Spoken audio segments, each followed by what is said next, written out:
Herðu, við erum komin hérna í beina útsendingu, held ég. Jú, ég sé okkur hérna á skjánum. Bara velkomin í þáttinn. Það er strax alveg slatti af fólki sem er byrjað að horfa og við erum Óttar kemst í miður ekki í kvöld. Við stafsökunar því, en við erum hérna með aukamannin okkar, Sverri, velkomin. Blessuð og takk fyrir og velkomin hlustendur og hérna að viðtekjunum. Og Helgi Bjarnason, velkomin. Já, ég ákvað að mæta aftur. Ég gaf þið nú ekki mikið val. Nei, ég veit það. En aðalnúmerið eru auðvitað gesturinn okkar, Erna Ýr, velkomin. Já, takk fyrir að bjóða mér. Langaði að segja okkur eitthvað aðeins svona frá þér? Okkur, við höfum svona mikið áhuga að fá þig í þáttinn. Ég bara veit það ekki. Mér finnst eiginlega að þú ættir að kynna hana frekar til leiks. Ég er bara svo lélur, mér finnst alltaf skemmtilegast að fólk kynni sér sjálf. Það er alltaf bara það versta sem maður gerir. Og vantar eitt svona sem er að kynna. Ef ég mætti bæta inn í að ég hef alltaf verið aðdáandi þinn í nokkur ár síðan þú fórst þú varst í einhverjum svona loftslagspanel á RÚV fyrir einhverjum nokkrum árum þegar þú veist hystería var það ekki rétt hjá mér. Erst þú í þessari loftslagsgeðviki Nei, þú varst svona einhvern veginn. Er þetta einhver triggerpunktur sem ég er að snerta Ég var boðin á borgarafund Kastljós. Borgarafund, já. Til þess að koma þar í pallborð og ræða loftslagsmál og ég var náttúrulega kynnt til sögunar sem loftslagsafneitari, bara, þú veist, þetta er náttúrulega bara sett fram eins og ég væri svona... Holocaustina er. Já, bara holocaustina er. Og farið það líka? Já. Þú eru að eðlufólkið og svo er að þetta. Í mitt. Þannig að já, þetta var mjög svona áróðuskent og þetta var náttúrulega ekki borgarafundur fyrir 5 aura vegna þess að það Ok, fyrir það sem að heyrðu ekki að byrja einhver tónlist að Af því að þarna voru alls konar fyrirmenni sem áttu mikill að hagsmuna að gæta, sko. Þannig að þetta var bara hlægilegt og þetta er bara eftir öðru sem að RÚV gerir, það er engin standardar og ekkert. Öðruvísi heldur en þegar ég var lítil, þá var nú alltaf eitthvað vandað efni á RÚV en það er löngu liðin tíð. Ég ætla bara að segja ykkur að ég gleymi þessari umræðu aldrei því að sko það voru þú varst þarna ein sem varst á þessari skoðun og hinir, þeir voru bara að byrja að öskra út í lofti, flestir voru sko sammála því, ég sá það svo mikið að sko, ég sá allavega nokkra segja að ef ég vissi ekki hún hefði rangt fyrir sér, þá myndi ég segja að hún hefði unnið þessar rökræður, sko, bara rökræður. En mér langar að spyrja, ertu með einhvern vísindabakgrunn svona mentalega, er þetta bara, þú veist, self-taught? Nei, ég bara lagðist yfir þetta og skoða þetta, ég var búin að skoða þetta í nokkur ár og það er ekki rétt að ég hafi verið svo eina sem hafi efasemdir því að þarna var eini vísindamaðurinn sem er með einhverju raunverulega þekkingu á þessu og það var hann Magnús, fyrrverandi veðurstofustjóri og hann, við vorum bæði á sömu skoðun og við vorum 2 á móti 12 og hinir voru umhverfisráðherra minni mig og borgarstjórinn Dagur og alls konar eitthvað lið úr háskólanum sem var að þykja sko styrki til þess að það er nefnilega málið, þú veist, maður veit ekki hvar maður á að byrja þegar maður er að tala um þetta, þú veist, hvort það séu styrkirnir, hvort það séu öll mælitækin sem eru búin að breytast. Frá sko 1950 þegar það verið að skoða loftslagsbreytingar og verið að skoða síðustu svona 1.000.000 árin og það hefur gengið á með sko frostavetrum í svona 100.000 ár og svo er þessi interglacial tímabil sem er svona 10-20.000 ár, 20.000 held ég og þá, þú veist, við erum með upplýsingar úr jöklum sem sýna, þú veist, hitabreytingar og sýna, þú veist, magn koldíoxíðs í lofti á þeim tíma og við getum séð það og yfirleitt í öllum tilfellum ég held að sé engin undantekning nema kannski mögulega núna að þá hækkar hitastig fyrst og svo koldíoxíð og nú ég með bakgrunn í efnafræði, ég er BS-gráð þar og lífefnafræðirindar og leysni gastegunda í sjó og vökva yfirleitt vatni að hann lækkar við auki hitastig.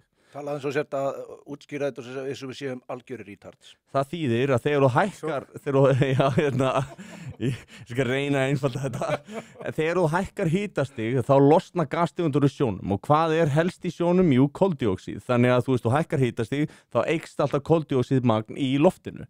Þannig að í rauninu var það ekki þannig að koldíoxíð jókst og svo kom hitinn, það var akkurat öfugt. Þannig að það að draga það ályktun að koldíoxíð muni 100% leiða af sér hitt, það ekki gefið. Og frá 1950 og rússi sem kom fram, minnir heiti Malkovich, sem að basically lýsir því og getur predikta nákvæmlega hvernig himiltungnin snúast, að þá kemur frostavetur alltaf á sama tíma þegar það er í ákveðinni afstöðu og mér minnir það sé þannig að það er 15 vött á einhverja flatamálseiningu á norðurkvelli, þú veist, þetta er svona það sem ég myndi, þetta var alveg vitað, þetta var ekkit, þú veist basic. En við vitum alveg hvernig þetta vísindasamfélagi ég meina að það voru vísindamenn sem að sögðu við fólk að það væri hollt að reykja sígarettur og Ég lifa lífið mín eftir þeirri visku. Og það vísindamenn hafi verið að segja alls konar þvælu svo lengi sem þeir komast í einhverja styrki og einhverju upphefð í þessu kerfi. Og það verið að spyrja mig hvort að ég hef eitthvað vísindalegan bakgrunn. Ég hef gagnrýna hugsun. Það er eitthvað sem að þetta fólk hefur ekki.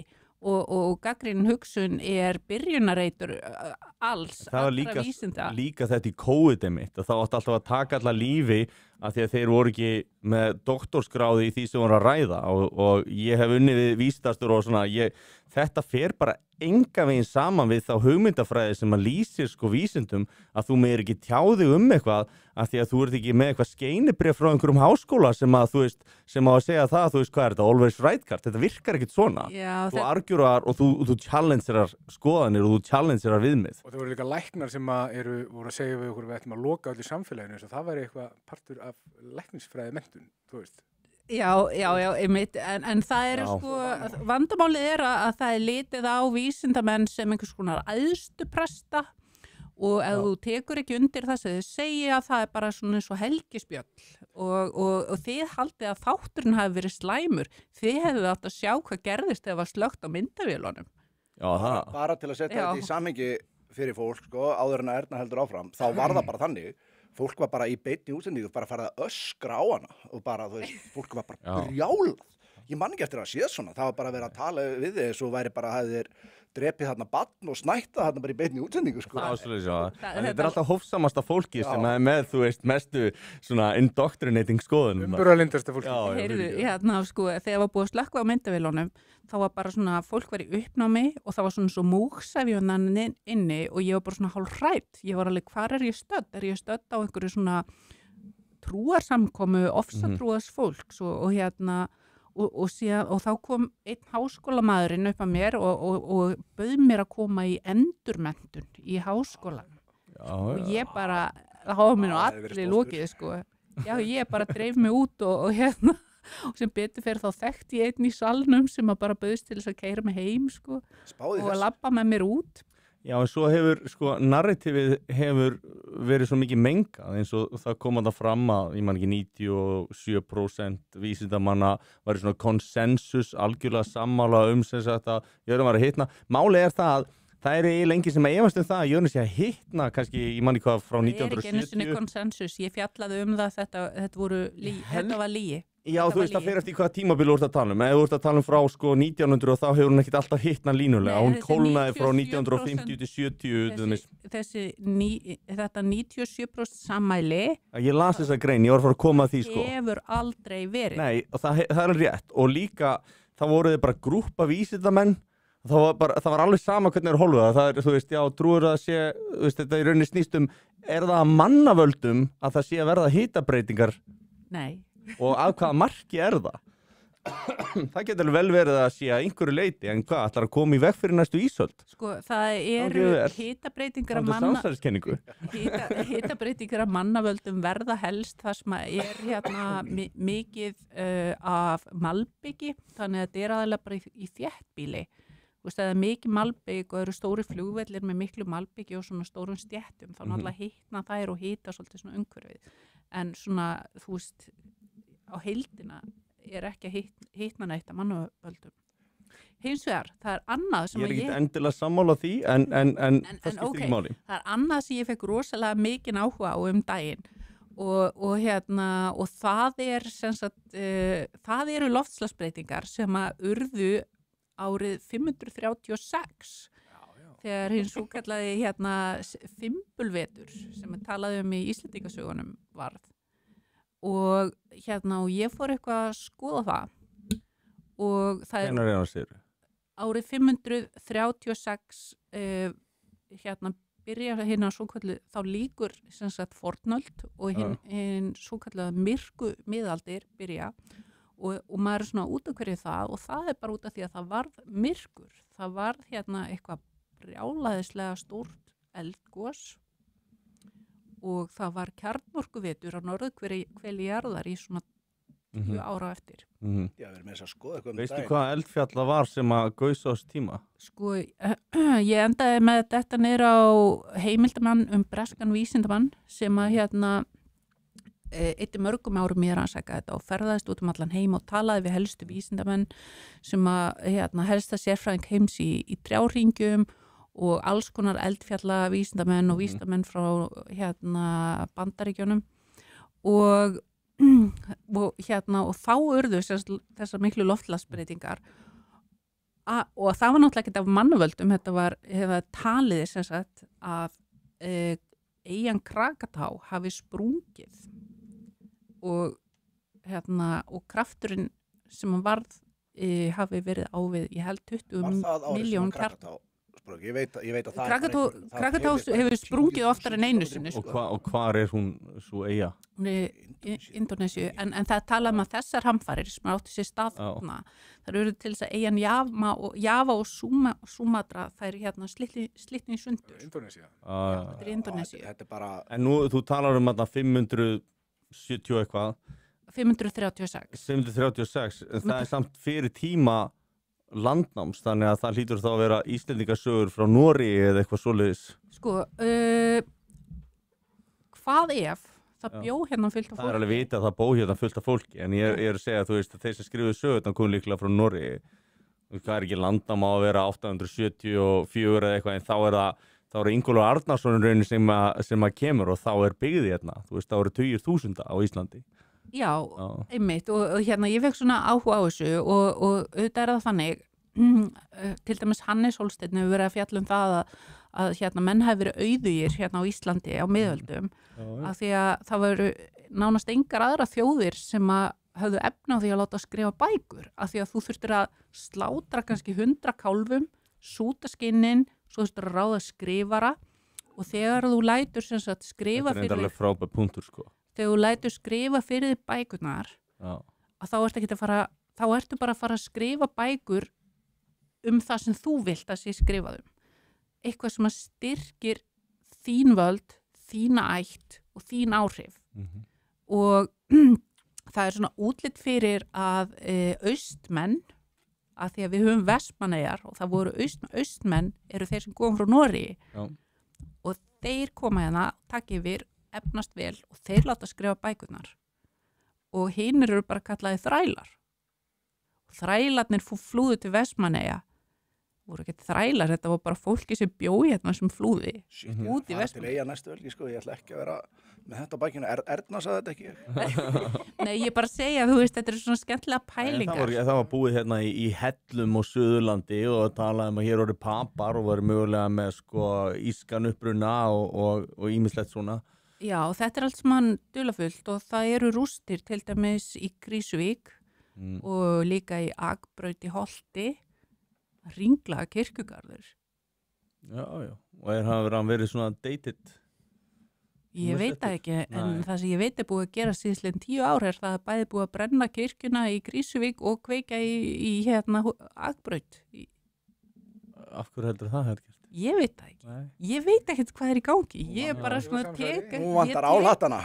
Ég teki bara eftir svona hlutum. Já, og þetta er svona sirka bát það sem ég hef verið að pæla í svolítið. En þannig að samtíma, þú veist, þegar það er að koma fram þessar upplýsingar að þetta sé kannski mun eldra heldur en raunverulega að þá einhvern veginn virðist þetta vera brennt eða er ég að skilja það rétt? Ég veit það ekki. Ég bara, sko, það er eitt sem að ég geri sem ég get ekki gert það. Ég sé mynstur og samhengi. Fellow schizo. Ég bara... Þú er bara divergent thinker. Eitthvað svo leys. Og Það er bara tegunda mynstri sem fólk hugsar í það sjálfgeft. Og þannig að þetta eru bara svona hluti sem ég tek eftir og vera pæli og ég líka svolítið svona, ég er svolítið svona, ef ég fæ áhuga einhverju þá verður það stundur svona þráhyggja og ég bara leggst yfir það og skoða það þangað til ég veit Ég tengi rosalega sterkt við þetta. og hérna Það heyrist kannski. Ég heyrði mjög áhugaverða kenningu að allir séu á sko schizoid autism rófi. Við séum öll á eitthvað svona rófi, skizofreníu og einhverfu. Þetta áhugaverð pæling að þú veist, schizoidin alltaf að sjá einhvern veginn tengingar milli hlutar sem, þú veist, hvort sem eru raunverulega ekki á meðan að einhverju maðurinn svona abstrakt hugsun versus bara einhvern veginn linear. Mér finnst það áhugaverð pæling, ég sé heldur ekki dýrar en kaupið það. Já, reyndar hún Guðrún Bergmann vildi tala við mig þetta og já, hún tók við mig viðtal svo glimti ég að deila því. Ég geri það kannski eftir þennan þátt. Að þegar hún hafði áhuga á þessu og ég er að spá í hvort fólk hafi ekki áhuga á þessu. Ég las til dæmis einhvern tímann einhverja frétt það að það hefði fundist sko rómverskar myndir frá 1. og 2. öld á Austfjörðum einhvers staðar eða Austurlandi og ég er að spá í sko, það er náttúrulega ekki kannski til mikið að peningum í fornleifarannsóknir á Íslandi en það er ábyggilega fullt sem á eftir að finnast ef að fólk bara Geirfinnur. fyrir að segja, já. Eða verður ekki kveikt í því. Já, það verður ekki kveikt í því. Mér fannst svo við skiptum aðeins yfir í annað sem að mér langa að koma í. Þetta tengist rosalega mikið umburðarlyndi góða fólksins. Og ég ætla að koma ég veit að Sverrir á því að þetta sé nú rætt svona mest svona búið að ræða þetta allt sem segja þarf og svona. Það er að sjálfsögðu skjöld Íslands. Mér langaði að skjóta aðeins á það. Ég ætlaði Arnar, ef þú hendir aðeins tölvunni upp á skjáinn. Já, kóngurinn. Þá er einn kóngur sem segir þetta verður að stoppa strax með lögbrotum og bannvænu ofbeldi ef með þarf, því að þetta er bara fyrsta skrefi hjá þeim. Ég tók reyndar ekki skilabóð sem hann segir að þau eru bara að hengja á vegna þess að annars eru við alar. Viltu ekki lenda í þessu? Já. Nei, ég gerði mynd á honum og það er hann er með Ég sé að búin að photoshopa á hann brjóst. Herru, nei, ég kem hvergi nála þessu nefnilega. Já, ok. En hann er búin að Hann er kannski bara í kynleiðréttingu eða eitthvað svoleiðis. Það sagði allavega einn að hann er kannski ekki með góða skoðanir, hann er með flotta júllur, söður. Og máttu vippa af myndavelni. Eða bara með rosalega packs. En skal ég segja þér allavega, burt sér frá því að þá langaði mig að skjóta með þetta dæmi allt saman. Já. Bara við lítum fram hjá öllu öðru. Ef við skoðum bara fjölmiðluna sem er búin að vera í kringum þetta, RÚV, Vísir, Heimildin, DVF, allir þessi stóru miðlar hafa verið náttúrulega sko ekkert eðlilega eldfimt sko umræðuefni sem úr að taka fyrir en ég svo sem bjóst ekki við neinu öðru að eftir að hafa verið með hryðjuverkamann í síðastu þætti. Meintan. Nei, ágæti strákur eflaust en já, þeir hafa verið kallaði nasistar. Já, ég ætla að skjóta inn svona punktinu sem ég ætla að koma. Það er svona aðeins öðruvísi nálgun. Allir þessi miðlar hafa tönnlast á því að þetta séu menn sem eru með afbrotaskrá og langan afbrotaferil að baki. En erum við ekki komin svolítið, sýnir þetta mál öll þessi umfjöldun og umtali kringu það hversu miklu fordómar eru gagnvart afbrotamönnum sem eru búin að setja af sig sína refsingu í þjóðfélaginu? Það er ekki rangt eða? Þeir eru með afbrotaferla? Nei, alls ekki.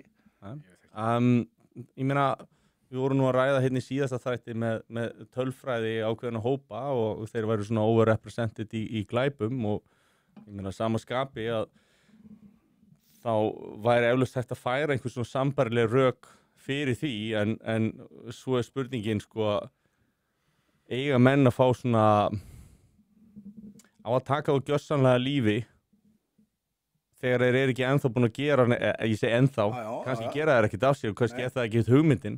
Ég meina, við erum ekki að banna foreldraröltið á sömu fórsetum. Eru við dungur að skoða á því og foreldraröltinu? Bara held ég besta mál sko. Nei, ég hef ekki. Nei, ég hef bara séð svona blammeringar. Ég hef svo sem ekki kynnt mér eitthvað í hörgul en þetta hefði kannski ekki verið nálgun sem að ég hef persónulega notað ef ég ætlaði að koma með eitthvað svona en já. Nei, mér finnst þetta bara vera, þú veist, bara ef við tökum bara allt annað út, að ég get alveg skilið ef að, þú veist, fórnalum fyrirgef ekki eða aðstandur fórnalamba eða hvað sem var þarna baki, ég veit ekkert hvaða brot er þarna baki, en á ekki samfélagið, þú veist, eru mennir ekki búin að greiða sína skuld við samfélagið ef þeir eru búin að fara að taka út sína refsingu og slíkt á að er rétt að svona ríkisvaldi sem kemur að fjalla þetta? Nei, pottið ekki, en ég meina, þú veist, menn voru nú teknar lífi hérna líka ándóms og laga, sko, það var nú ekki lítið það á tímabili og sko, helst mátti ekki rétt yfir þeim, mátti bara taka það á lífi og margir að ósekju, veist, það er ástæðan fyrir að vera með réttláta málsmeðferð, þannig að nei, sjálfsög á það ekki að gerast. Hvað finnst þér hérna? Erstu með einhverja skoðun á þessum punkti í þessu? Sko, það er svona, þetta er svona eina grunnstóðum vestrænna samfélaga er að menn hérna þegar þeir eru búin, þú veist, að réttar ekki virki og hérna og að menn geti setið af sér og það sé ekki, einhver sé ekki hérna í undir einhverjum lífstíðadómi. Við erum með það þannig að menn nái að setja af sér, bæta fyrir sig og fái annan tækifæri. Ég fylgdist ekki mikið með þessu, mér finnst svolítið skrítið að menn megi ekki fara og labba niður í bæ, gerðu þeir eitthvað af sér? Nei, gerðu ekkert af sér, þessi strákar hafa ekki, tóku myndbönd og rauninni bara vera sínilegir, sko. Voru þetta bara menn úti að labba í peysum sem voru mertar. Í svörtum bólum? Það var bara svona listrænn gjörningur, já. Ég tók líka bara svona eftir svona... En það var eitthvað merki á þessum ból, hvaða þýðingu hefur það? Já, hvað rannsaka það svolítið? Af því að ég tók eftir að menn voru að reyna að tengja þetta við sko allt frá sko Hitler yfir í Andreas Breivik og gerðu alveg ótrúlega eiginlega bara ómerkilegar tilraunir við það. Sem við kölluðu þetta járnkrossin, mér sýnist þetta nú að vera Crusaders Cross, að járnkrossin svolítið öðru sig.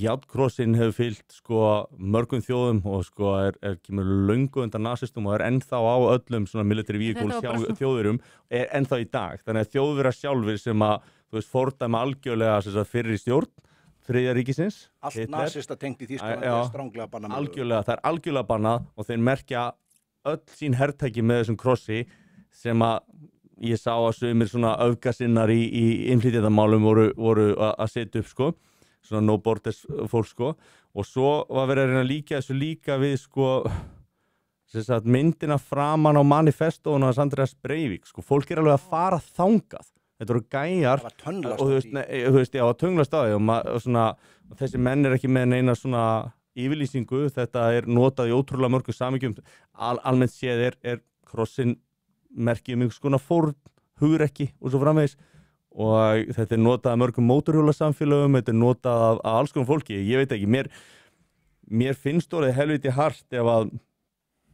þú þykist vera einhver sem að berst á móti fordómum en er síðan alveg tilbúin að taka fólk að lífi fyrir einhverja mynd sem þeir setja á ból og ekkert annað.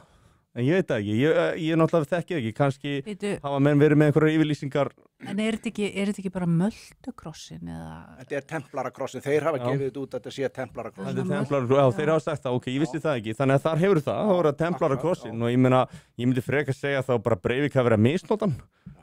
Var ekki templarafélag hérna, er það ekki eitthvað bindindisfélag? Templarar, jú, EOGT, þeir voru með hús í Hafnarfirði og hérna. Þeir voru alltaf hérna á Skálatún. Já. Og Egilsgötu, hérna, voru alltaf þar. Stúkutemplarar, já. Já, er þetta ekki... EOGT.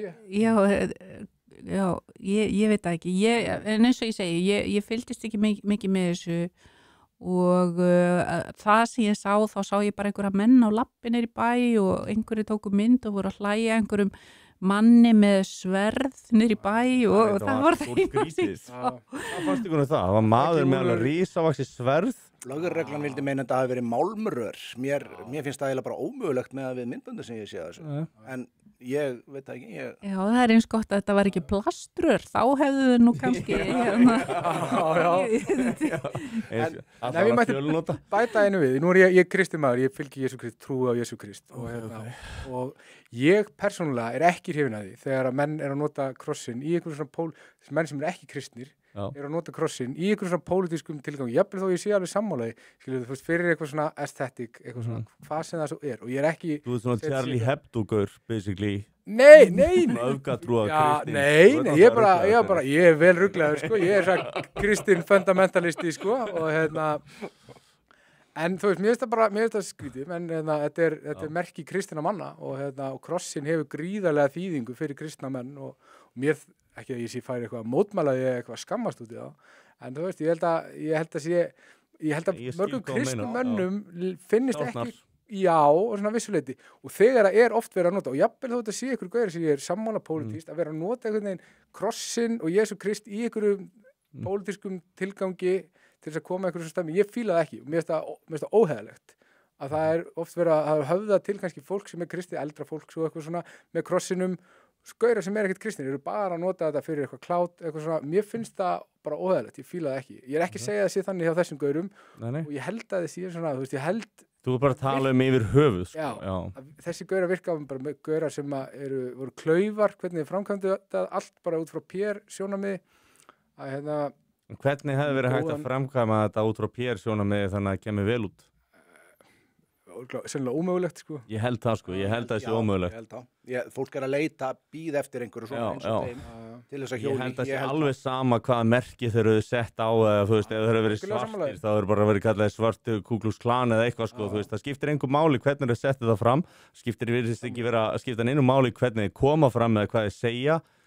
Það breytir í einu, þeir eru bara teknir að lífi og ég veit ekki, mér persónulega finnst það tala að taka af lífi, þetta svolítið ruglingslegt, meinarðu þá að það séu bara ég meina að það sé mannósmorð þegar ég er að tala í þessu samhengi því að hér hefur enginn verið drepinn í þessu samhengi bókstaflega, sko. Ég ætti kannski verið skýrari en það greinilega allt gert til þess að láta og líta út fyrir að hafa einhvern annanlega tilgang eða eitthvað, skilur, það verðast að vera mjög augljóst og mér fannst þetta, það sem mér finnst þetta bara allt svo fyrirsjánlegt að þetta hafi gerst, þetta hafi verið með svona gaurar sem bara örgulega fíngaurar með góða tilgang með eitthvað svona og það yrði nota gegn þeim og yrði eitthvað svona uppsteyt og mér fannst líka viðbröðum við þessu vera bara algjörlega, þú veist, út úr kortum það voru bara einhverju nokkri gaurar í göngutúr niður í bæ, skilur við þú veist, hvað hægt að skrifa marga blaðir og væla mikið yfir? Það gerðist ekkert, þeir voru bara menn á lappinir í bæ og svo þá og þeir taka eitthvað vídeo, mér finnst það alveg magnað að þeir skulle hafa labbanir í bæ og fundið mann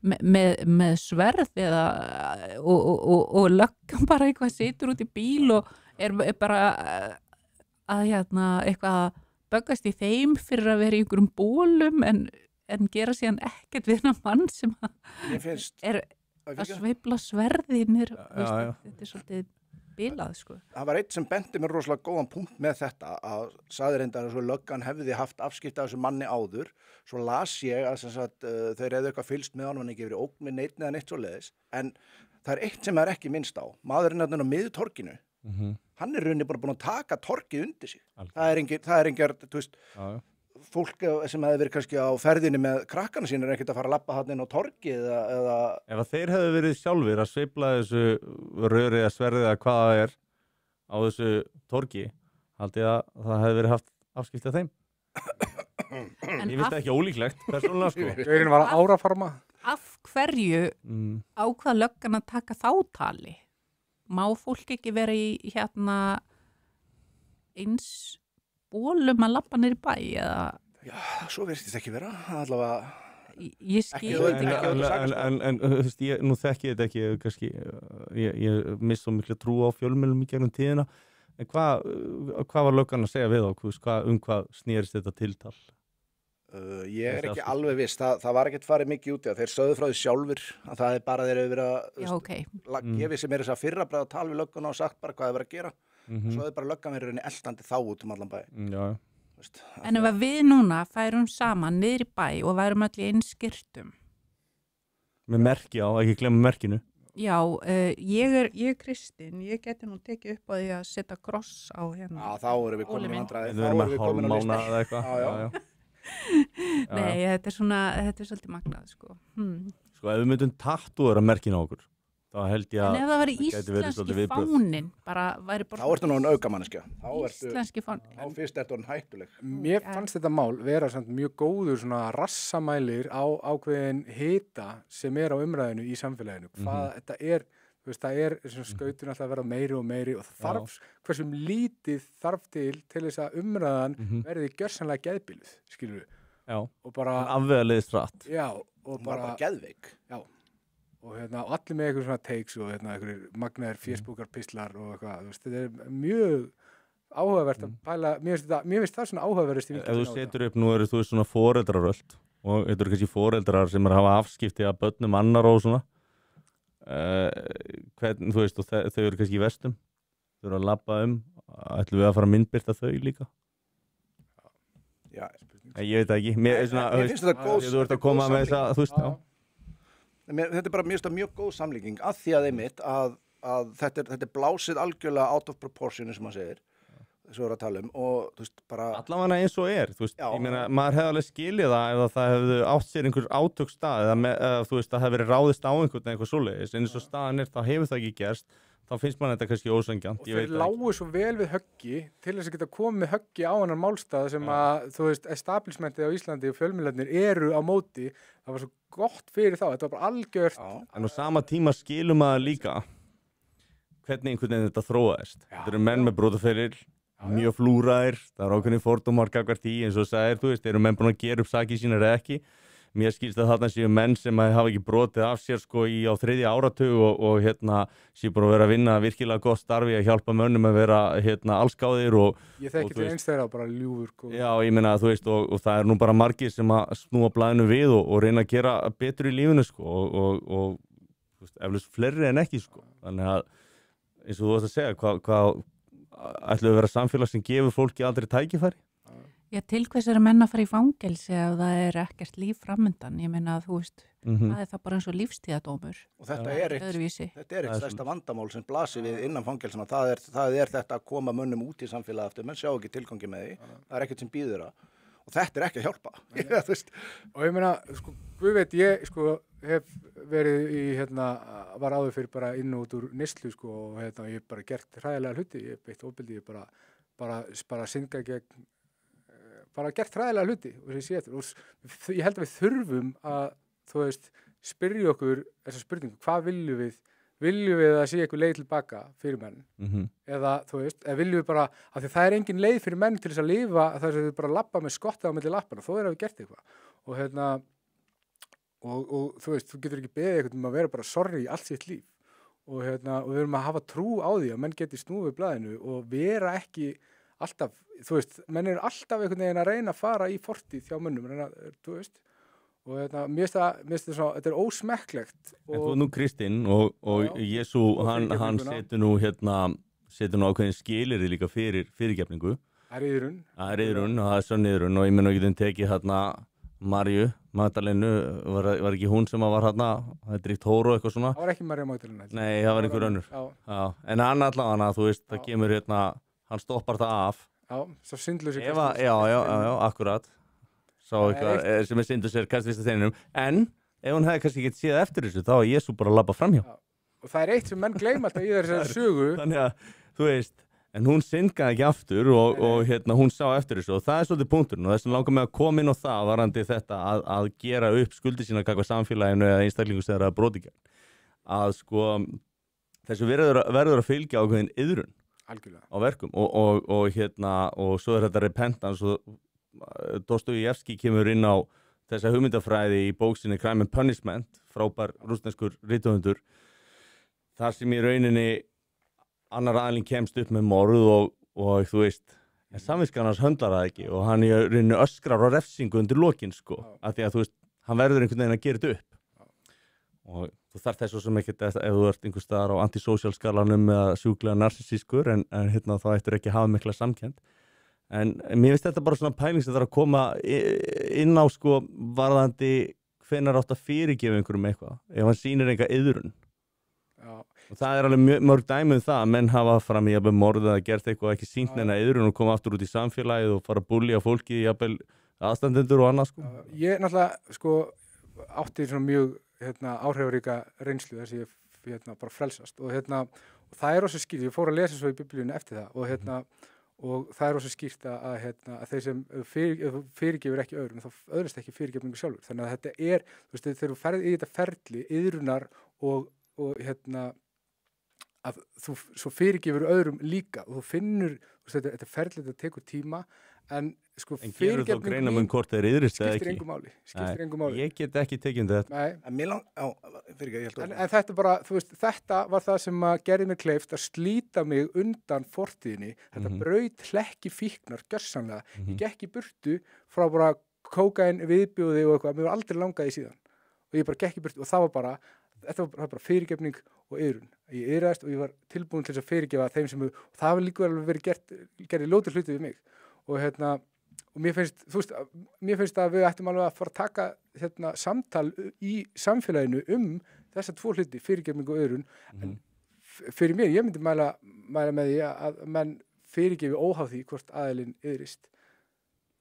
En mér langar bara að skjóta því einmitt eins og þið voru að tala með iðrun og svona.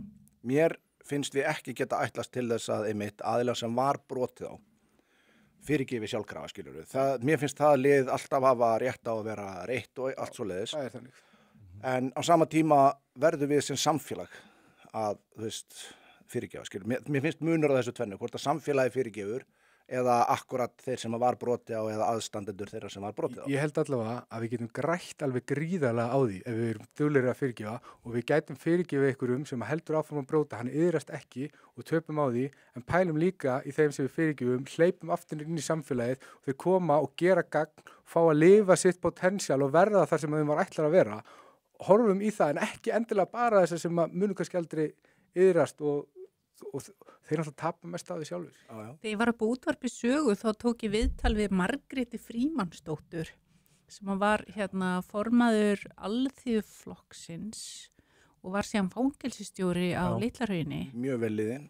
Yndisleg kona og hún sem sagt eftir að hún hætti sem fangelsisstjóri þá fór hún að vinna í garðyrkjustöð og ég gleymi því aldrei, hún lauk viðtalinu á því að segja að tilgangur lífsins væri að vökva blóm. Já, það hægt að yfirfæra þetta á svo margan hátti, menn ég alveg sammála því. En mér langar að cirka 30 mínúna fresti skella okkur inn í komment, við erum að fá nokkuð komment hérna, við erum að hvetja fólk til að það ná mér í einn öller. Og eitt segir frá því áðan, history is written by the victors, hljómar kunnulega, eitt segir þennan skil ég ekki frá fyndnum frændum. Eldur segir ég væri til í að vera þarna, elska Ernu. Við ekki bara fá hann? Já, við erum að fá eld með okkur. Hann hress, hann kemur oft með heldur góð púnta. Það samanlegt að sjá mynstur, líka það sem ekkert eiginlegt mynstur að finna. Þetta væntanlega hann Helga Laxdal, þetta mjúk brjóst, það sést langa leiðir. Fellow brjóstakall. Brjóstamaður. Svo segir einnina, er það ekki flott, cancela fyrir 10 ára tíst og allt það er bara aðferð auka vinstri síns. Og hann Brynjar segir þetta podcast er eina ástæðan fyrir því að ég fer ekki í bað með ristavélni minni. Já. Við segjum Brynjar, við getum ekki hætt, fyrst að þetta orðið pressan, það hlýtur að vera. Og svo segir íslenski fáninn var óásættanlegur, svo palestínski myndi sleppa á NATO-senda. Og ég ákvað svona að ljúka kommentunum á þessu vegna þess að þetta kemur henni beint inn í það sem vorum bara eiginlega komin að þarna rétt á hann. Af hverju haldið þið að fólk sé að fjarlægjast svona mikið? Af hverju er þessi trillingur á milli með eða á móti að auka svona? Polarisering sem sagt. Já. Mér langar að bjóða gestunum að eiga fyrsta orðið ef hún vill, eða hvort hún vill. Já, það sumir vilja meina að það sé í rauninni eitthvað svona, hvað var að segja, svona grand skím á bakvið allt saman. Og eitt af því sem við höfum alltaf átt Íslendingar eða átt lengi, það er traustsamfélag. Það sem að fólk treystir hvert öðru og í rauninni það var alveg pínu sorglegt til dæmis í COVID. Bara fólk treysti stjórnvöldum og heilbrigðiskerfinu í blindni og það treysti bara og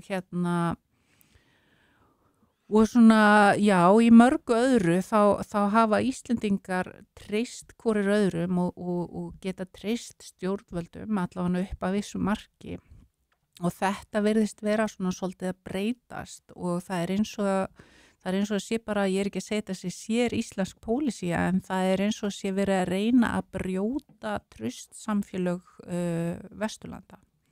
Þessi samfélög þar sem að fólk hefur geta búið saman í sátt og samliti og treyst hvort öðru og hjálpast að og svona og þetta er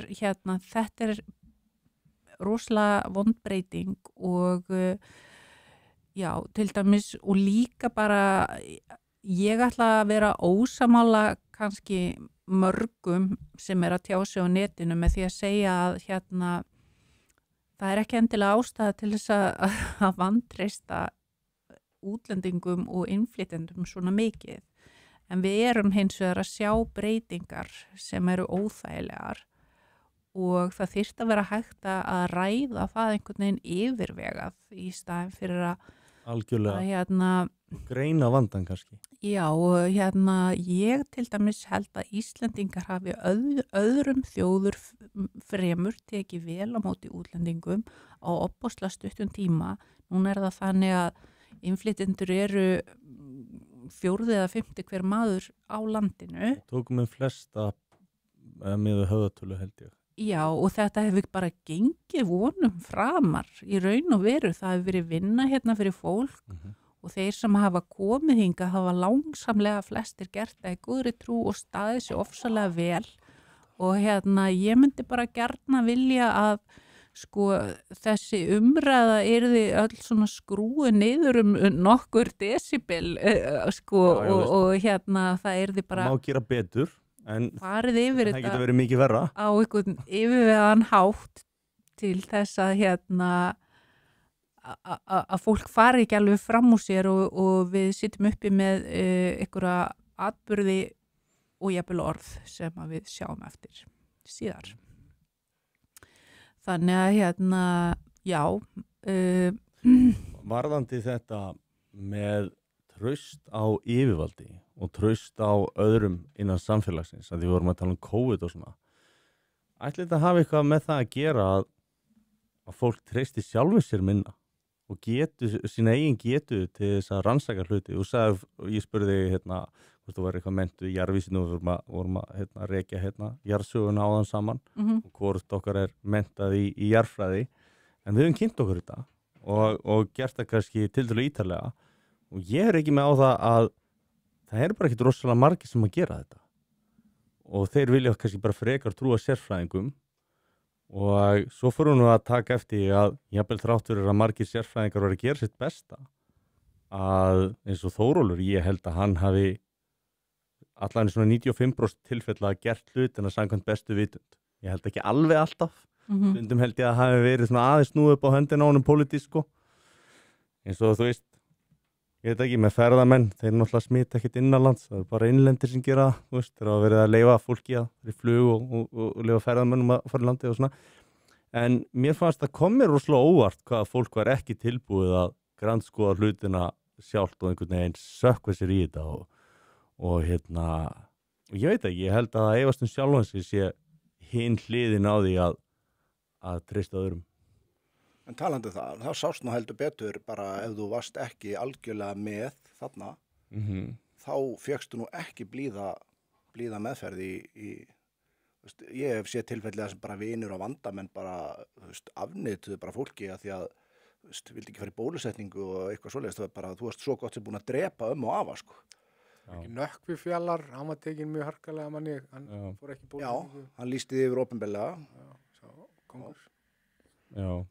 Og það var ekkert smá sem að hann fekk á baukinn fyrir, sko. Er hann ennþá, starfandi á útvarpsstöðum og svona eftir þetta? Ég hef ekkert... Ég mætti nú í 2-3 viðtal til Frosta að ræða COVID á þessum tíma og ég ætla unni með erfðaefni eitthvað, ég er ekki sérfræðingur en ég reyndi að kynna mér þetta mjög vel og ég var aldrei fyrir einhver svona sérstöku aðkasti en ég passaði mér rosalega mikið í því hvernig ég tjáði mig það. Mér fannst það skipta svolítið miklu máli.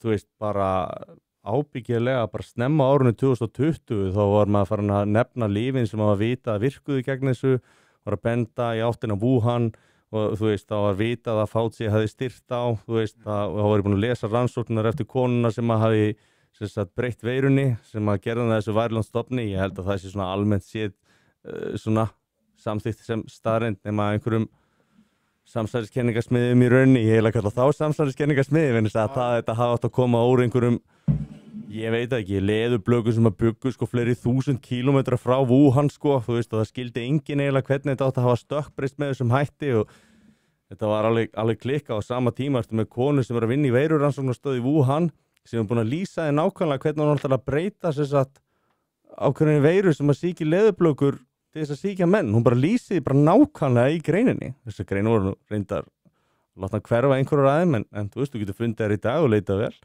Þannig að mér fannst í rauninni alveg bara með ólíkindum. Þetta átti að hafa komið síðan úr pangolin, það er svona mjög skrítið hérna. Og þú veist, það var allt svona, þú veist. En það var enginn sem sá þetta sem samsæriskenningu. Sko, það er alveg með ólíkindum að pæla í því, sko. Sko, ástæðan fyrir því að ég fór til dæmis að skoða Úkraínustríðið og það allt saman svona mikið, það byrjaði með því að ég komst að því að Bandaríkin voru að stunda hérna ólöglegar sýklavopna rannsóknir ég horfði á þetta hjá UN og hérna í Úkraínu og annar staðar. Og ég veit að Rússland og Kína voru margoft búin að reyna að fara með þetta til Sameinuðu þjóðanna og kvarta yfir þessu. Já. Og hérna það var ekkert hlustað á þá. Og hérna og þetta var svona ástæðan fyrir því að ég fór að skoða Úkraínu svona vel. Þetta náttúrulega Úkraína hefur verið tíma eiginlega frá því að Sovétríkin féllu. Þetta hefur bara verið eins og svona löglaust land af spillingu, bara eitthvað sandkassi og leikvöllur fyrir hérna Vesturlönd og þá sérstaklega Bandaríkin bara til þess að gera nánast allt sem þeim sýnist. Mér langar að stoppa og hérna, en ekki stoppa, heldur rétt setja pása á þetta vegna þess að þetta er akkurat hérna tengist inn í grein sem að mér ætlaði að skjóta fram. Það er þetta með, það er bara nýlega búið að gerast að allt í einu skiptir Þorgerður Katrín okkar utanríkisráðherra gjörbreytir sína stefnu gagnvart Zelenskí og fer núna að tala að það sé spilling og annað í Úkraínu og þetta bla bla bla gerist og þetta er Pulitzer, segjum ekki Pulitzer, frekar en Pulitzer. En heldur að þetta sé einhver raunveruleg stefna hjá henni? Það er nefnilega nýbúin að koma hérna Pulitzer award-winning blaðamaður, Michael Hirsch, sem að var að spá fyrir því svona cirka viku áður en þetta kemur út. Þá er hann að segja að hann sé með öruggar heimildir fyrir þessu, að hérna, ég ætla ekki að lesa þetta allt saman allavega, en að bandarískir embættismenn séu búin að ákveða Zelenskí verða að víkja, ef hann neyti sem þykir líklegt verða hann fjarlægur með valdi. Nú eru, mátt svissa af okkur aftur. Þetta var bókstaflega gefið út, sko, þegar að Trump er að tala við Zelenskí, sko. En nú er bæði Ursula von der Leyen hjá Evrópusambandinu og aðrir, Íslandsvinur, búin að snúast gegn honum. Allir einir sem að koma í heimsókn, sko. Þetta er algjörlega öfugt við það sem við höfum verið að gera. Hvað er í gangi þarna, Erna? Sko, það lítur út fyrir að Ísland hafi bara enga stjórna á sinni utanríkisstefnu lengur. Það lítur bara þannig út. Ég meina... En Evrópuríkin tóku líka og þau snéru bara á tánni 180 gráður gegn Zelenskí eins og Þorgerður Katrín. Já, að það er út af því að hérna, það eru líklega Bandaríkjamenn og kannski Bretar sem að vilja losna við hann og setja einhvern annan í staðinn. Þetta var bara mjög fyrirsjáanlegt og þess vegna sárnaði mig svo óbúslega að sjá forsætisráðherra Katrínu Jakobsdóttur og Þórdísi Kolbrúnu láta hafa sig að svona miklum fíblum, að fleygja sér í fangið á þessum hérna drullusokkum, þessum hérna... Hvað kallaði hann aftur? Kókain, hérna, hvað, rindil? Já, ég man ekki hvað orðið var. Já, þetta er eitthvað besta uppnefnis ég heyrt. Og ertu nettengdur eða? Getur þú farið á netið og flett upp móbælunum sem eru núna í Kiev gegn Zelenskí? sem í gangi núna. Þetta sko geðbiluð mótmæli, sko, eru allar götur fullar og það ekkert verið að fjalla þetta, sko. Haldið þið bara áfram að meðan ég tjekka á þessu. En haldið þið að Ísland hafi raunverulega eitthvað sjálfstæða utanríkisstefnu og ég ekkert, þú veist, þetta er eðlilegt að við værum ekki með hana því við erum bara það lítið ríki. Nei, það er ekkert eðlilegt, við erum sjálfstætt ríki og ég fór einmitt daginn og heimsótti Bobby Fischer, gröfin hans, þarna í Laugardæla kirkjugarði, bæði til þess að minnast hans, en jafnframt til þess að minnast þess þegar að Alþingi tók sig saman og ákvað að gefa honum íslenska ríkisborgararétt til þess að bjarga honum öldruðum og veikum úr einangrunarfangelsi í Japan og þarna tók Ísland ákvörðun og stóð upp í hárinu á Bandaríkjunum og sumir eru með þá kenningu að við höfum fengið á baukinn í hruninu því að það var öllum hjálpað í lausafjárkreppunni nema Íslandi og Ísland er með mikrohagkerfi.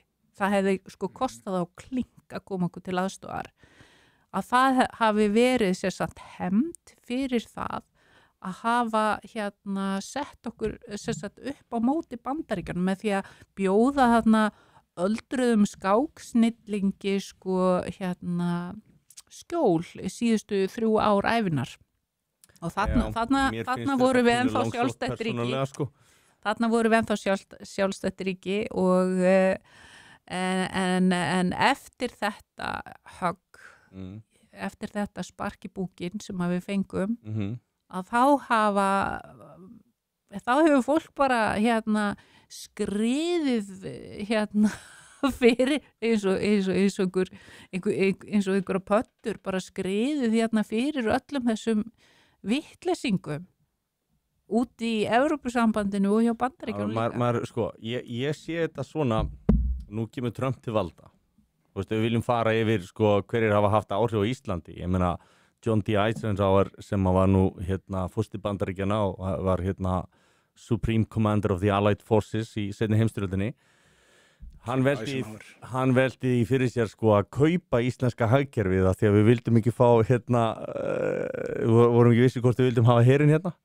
Þannig að í staðinn að það sem þeir gera þeir gefa okkur mestu hernaðaraðstoð per capita, þess að með höfðatölu sem að nokkuð annar ríki fékk til seinni heimsstyrjöldina.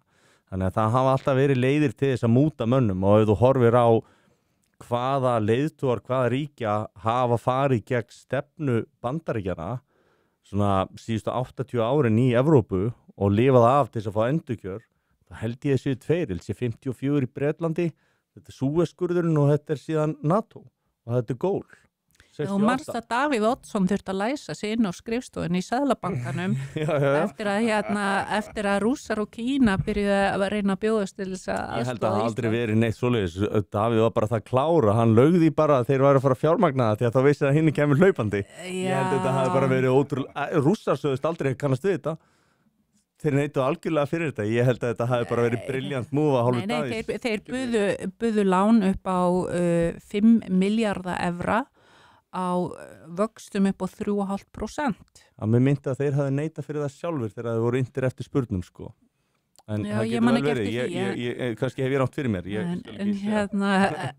En svo kom Ólafur Ragnar Grímsson seinna og sagði að Kína hefði líka boðið aðstoð, ég man eftir því.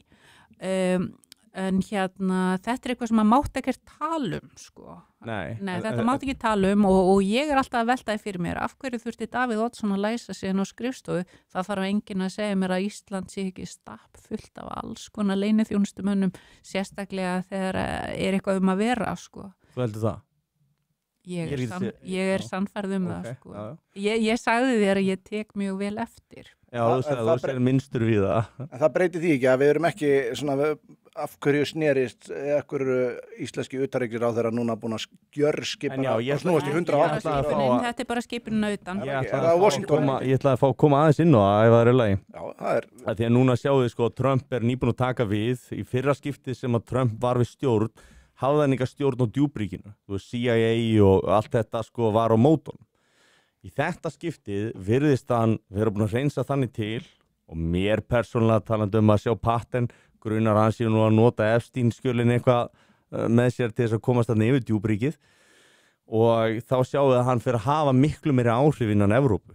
Ég meina hann var að benda mönnum á að vera ekki að loka kjarnorkuverum og vera ekki að kaupa gasi frá Rússum og hvað gerir sér núna, af hverju kemur þessi risavaxna verðbólga inn í Evrópu, það var orkukreppa og það var nákvæmlega það sem að hann spáði fyrir þannig að en hann gæti ekki beitt sér fyrir þessu með neinum hætti og við munið öll að hann fekk rosalegt hostility frá Evrópu, þú veist á einhverju leveli sem maður aldrei séð neitt ráðamann frá Bandaríkjunum fá.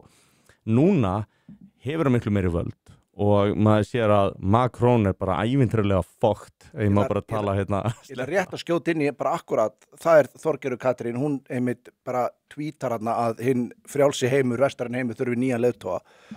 Bara til að En svo þegar hún hittir hann að þá og Katie Frost þá hann orðinn rosa sjarmör sko. Ákaflega heillandi maður. Rosa heillandi maður og eitthvað svona og svo sjáum við líka að rosalega erfitt að vera búin að vera að tala fyrir því frá því sko að Úkraínustríðið byrja hvað þessi maður Zelenski æðislegur og hann náttúrulega þjóðarhetja einhverju leyti í Úkraínu og ég ekki að taka afstöðu í stríðinu sjálfu. En nú verið að reyna að finna einhvern vettvang til þess að semja frið. Það er vitað að Zelenski ekki með meiri hluti í þinginu og hann ekki búin að vera með í svolítinn tíma og þegar hann að biðja stuðningi á þinginu þá setja þið fyrstu umferð sem hann vinnur aldrei, þá er hann aldrei með meiri hluta og svo í seinni umferðinni þá leyfaður hún, þetta er bara til að segja þú ræður einhverjum, þú er búin að vera. Nei, sko, hann ólöglegu forseti vegna þess að forsetatíð hans rann út síðasta hann að rúla á þessu neyðarvaldi þarna. Sko. Já, en þá er hann bara harðstjóri. En ekki neyðarvald sem að leyfir þetta og það er það sem að kjósa í þinginu sem ég að vitna í. Sko, nú er búið að halda tvennar kosningar í Rússlandi, fyrst almenna kosningar og síðan forsetakosningar. Þó að það sé stríð, skilur. Og þetta getur Zelenski auðveldlega gert líka. Já, ég þór ekki að fara með það hversu auðveld það fyrir hann að halda kosningar ekki. Heyrðu, ég búin að fara. Ég fór til Donetsk og ég fór til Krím og Kherson. Ég fór alveg upp að víglínunni. Tvisvarsinnum varð ég næstu annars geti fyrir drónum hinu fyrir sprengju, skilur. Ég vissi að við værum að hörkut og lítið áttinn en ekki alveg. Fór að kjósa, þau voru alveg hörð á því að þau ætlaði ekki að láta taka það af sér. Já. Og í Donetsborg það var kona sem að steiga á fiðrildasprengju, gömul kona á leiðin á kjörstað. Það var kjörstaður í Kherson sem að var sprengdur og í Zaporizhzhia, þú veist, fólk lét ekkert stoppa sig í að fara að kjósa. Hvenær fórstu þið? Ég fór í september 2022, þá fór ég til Donetsk, þá var verið að kjósa hérna Ertu Úkraínu megin eða Rússa megin þegar þú ert þarna? Ég var Rússa megin. Já, einmitt. En þeir eru búin að missa Kherson í dag til dæmis, þannig að já, þú ert alveg 2022, ég er bara svona að reyna að sjá fyrir mig kort. Þetta var í fyrsta skipti sem ég fór og þá voru Donbass héröðin og Zaporizhzhia og Kherson að kjósa aðskilnað frá Úkraínu og sjálfstæði Zaporizhzhia og Kherson kusum sjálfstæði líka en hérna Lugansk og Donetsk voru búin að þau gerðu það 2014 og svo kusuðum það hvort að þau vildu inngöngu í rússneska ríkjasambandið eða ekki og þetta var fyrsta kosningin sem ég fór og var viðstödd. Hver var niðurstaðan? Niðurstaðan var sérstaklega í Donetsk af því að það var bara búið að sprengja borgina Úkraínu hér ásamt NATO var búin að sprengja borgina í mörg ár og myrða fólki þar þannig að það var þjóðamál sem voru staðfesta Sameinuðu þjóðanmál 2014 já og þannig að það var næstu því 100% kosning þar en svo var það og í Lugansk líka en síðan það var aðeins lægri kosning í Kherson og í Zaporizhzhia en það var yfirgnæfandi, það var allstaðar yfir 70%. Það vildu, en þetta voru tveir þættir eins og ég skil þetta, það var annars vegar að kljúa sig frá Úkraínu og svo hins vegar hvort þau vildu ganga í rússneska ríkjasambandið, var það ekki?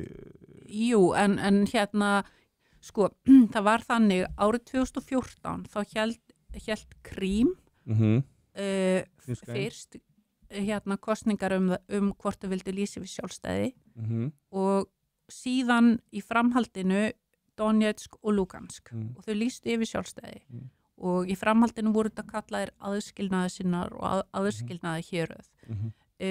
Síðan eftir þau óskuðu eftir aðstoð frá Rússlandi að þá héldu þau kosningar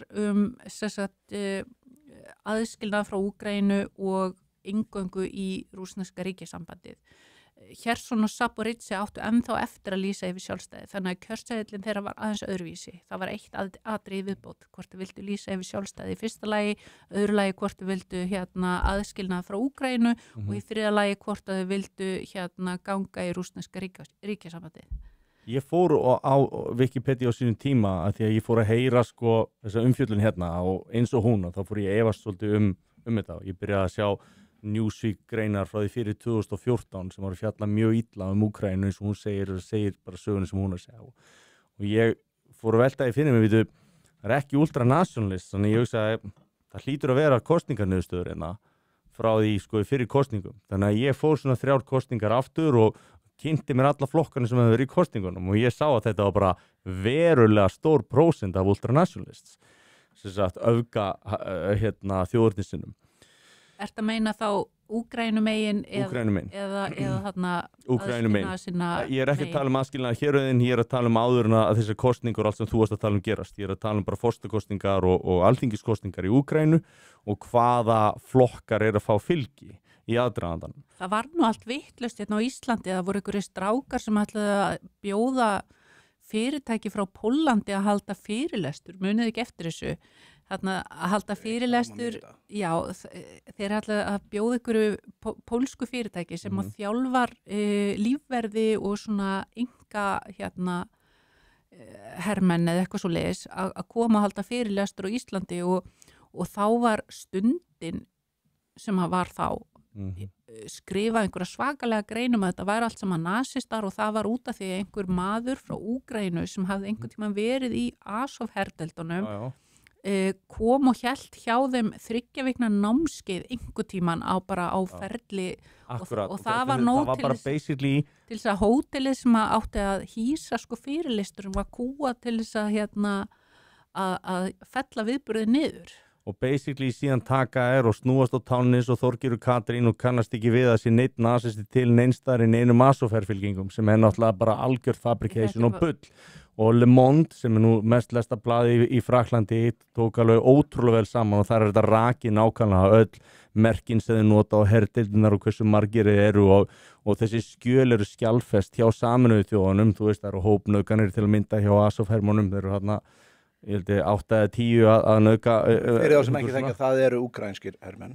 Það eru úkraínskar herdeildir sem settar saman að auka þjóðurinn sinum og það eru ekki allar herdeildir, enga veginn heldur, þetta eru svona sérdeildir og mætti líka eins saman við SS eða eitthvað. En það þýðir ekki SS-larparar. En það þýðir ekki hins vegar ég sé að segja að það sé allur úkraínskir herrin, ég ekki að halda því fram. Þetta eru bara herdeildir þarna, en þetta voru þeir sem voru að taka þátt í þessum þjóðamorðum og svoleiðis á sínum tíma. En það var kannski ekki alveg það sem ég ætlaði að koma inn á. Ég ætlaði að koma inn á þegar ég var að skoða þessar kosningarniðurstöður að þá tók ég eftir því að það var alltaf þessi ríki, Luhansk, ég kannski kann ekki bera þetta fram, Luhansk, Donetsk, Donbass, þú veist dæmið, sem er meir austur Úkraína sem nær Rússlandi, sem sagt. En það náttúrulega á landamæri líka í norðri, sko. Það Kherson og Zaporizhzhia í suðustrinu. Já, Kherson alveg bara við, Dauðahafið eða hvað það er. Svartahaf fyrir ekki, já. Og þarna var fólk dominantli að tala rússnesku og kaus alltaf rússneska kandidatinn til forstakosninga og það sagði mér það bara að það gæti á meðan að Vestur-Úkraína var að kjósa allt öðruvísi og það sagði manni það að ég veit það ekki að það mætti kannski bara leyfa þeim að kjósa. Ég man að Elon Musk lagði þetta til okkur, leyfum við ekki bara að kjósa. Þetta vill case gegn multikulturalisma? Jafnvel þó þetta séu svona náanar þjóðir? Málið það ástæðan fyrir því að þessi partur á Rússum á þessu svæði að í tíð Sovétríkjanna að þá var mass migration notuð til þess að finna út menningu, til þess að hafa minni mótspyrnu og Úkraína veitti Stalin mikla mótspyrnu og Lenin og Stalin voru báðir mjög hræddir við þetta á sínum tíma og þess vegna var gríðalegu fólki flutt þarna og Stalin líka, hann sko, ég man í hvað eru margar milljónir sem að deyja í systematískri hungurneið á sínum tíma, en það sem ég langar að koma að er að þess vegna er þetta skilgreins þjóðamorð þegar þú tekur svona óbáslegt magna fólki og það kallar alltaf á ultranationalism, það kallar alltaf á öfga þjóðernisinu sinna og þjóðamorð. Þetta er aðeins flóknar það, sko, hérna, ef þú ferð aftur í söguna þá er Rús, það er kænugarður. Þess að Rússland verður til þar. Já, það er fyrsta höfuðborg Rússlands. Já. Og þessi hérna þjóðernis nasismi og þetta allt saman, þetta á sér rætur í svokallum collaborators. Það voru hérna sko þeir sem bjuggu vestast í Úkraínu, þeir voru samverkamenn nasista og það átti sér rætur í því frá því þegar að hérna Austurríki-Ungverjaland átti þetta svæði. Já, þá erum við alveg komin fyrir heimstyrjöldina. Sko. Þá erum við komin líka svolítið vel út fyrir efni. Þetta er alveg flókið en hérna það breytir því ekki að það eru skelfilegi hlutir að eiga sér þarna stað og ég horfði bara í gær, þá horfði ég á kvikmyndina Come and See sem hafa gerð 1985 og hún fjallar stríðu og austurvígstöðunum. Þetta er einhræðilegasta stríðsmynd sem ég hef séð og það er fjallað það þegar að hérna nasistarnir og þessari svokallaðir collaborators fóru inn í Hvítrússland og myrtu þar fólk í stórum stíl og hérna það er cirka 4. hver maður í Hvítarússlandi sem að dó í stríðinu og það var mjög mikið almennum borgurum sem voru myrtir. Það voru 628 þorp sem voru brendigrunna og allir íbúarnir með. Þeir voru bara læstir inn í hlöðum og kirkjum og bara öll brend. Og þeir eyðilögðu 5.500 þorp. Í hlöðum og kirkjum, það er nú magnað því að eitt af því fyrsta sem kommunistinni gerðu, ofta brenna kirkjur sjálfur. Nei, þeir bara smöluðu þorpsbúum og þetta var bara svona bláfátagt bandafólk, skiluru, og þeim var bara tróðið inn í kirkjur eða svona hlöður og svo bara kveikt í. Og þetta var gert við 628 þorp í Hvítrússlandi en samanlagt voru 5.500 þorp eyðilögð. Og þú veist, þetta... Bara basically síst kerfisbundnar aftökur eftir sig. Já, og það... Í þessu tóku þátt þessi svokölluðu collaborators, það er líka frægt sem sagt í Vestur-Úkraínu þá er hér að sem heitir Volyn og þar bjuggu Pólverjar og þar voru einhverjir verstu stríðsglæpir seinni heimsstyrjaldarinnar framdir af svona öfgaþjóðerni sinnum frá Úkraínu meðal annars og hérna og þetta Azov og allt þetta dót, þetta á sér uppruna í þessu meðal annars og þessi foringjar þessara manna, þeir eru þjóðhettur í Úkraínu, þeir eru settir á peningaseðla og frímerki, það eru mjög þekktur SS-gæi sem er hann er með frídagur sem er tilengaður honum sko. Þetta er bara viðurstyggilegt og hérna En af hverju höfum við ekki fengið neina umfjöllun akkurat þetta, að þú var ekki nema bara að brota þessu frá til dæmis RÚV eða einhverjum öðrum? Ég get svo sem ekki alveg svarað þess, ég get bent samt á að þú skoðar umfjöllun áður en Úkraínustríði byrjaði milli Úkraínu og Rússa, þá er hún ekki þessi dýrlingadýrkun á Úkraínumönnum sem við erum að sjá í dag, sko. Ég horfði á hérna viðtal við gæja sem að sá svona psyops fyrir hérna leyniþjónustuna amerísku og hann sagði sko ef að önnur hliðin, það er einhvern veginn allt rétt við aðra hliðina og allt rangt við hina, þá veistu að það er eitthvað í gangi. Og hérna, þú veist, það skiptir einhver máli, þú setur COVID, þú setur loftslagsmálin, þú tekur Úkraínu, þú veist, þetta er svo augljóst hérna propaganda. Þetta kemur beint inn í spurninguna sem við vorum með á það. af hverju erum við svona bara, þú veist, þegar við erum, já, mér veist sérstaklega önnur hliðin á málefninu einmitt, vera mjög dugleg við þetta. Þú ert annarkvort all in eða þú ert algjör óvinnur, eins og varst að tala um. Ef það allt rétt sem að þín hlið segir, ertu þá komin í einhvað sæjópp og það bara, þú ert bara útskóðar eins og úr einhverju költi ef þú ert ósamálaða?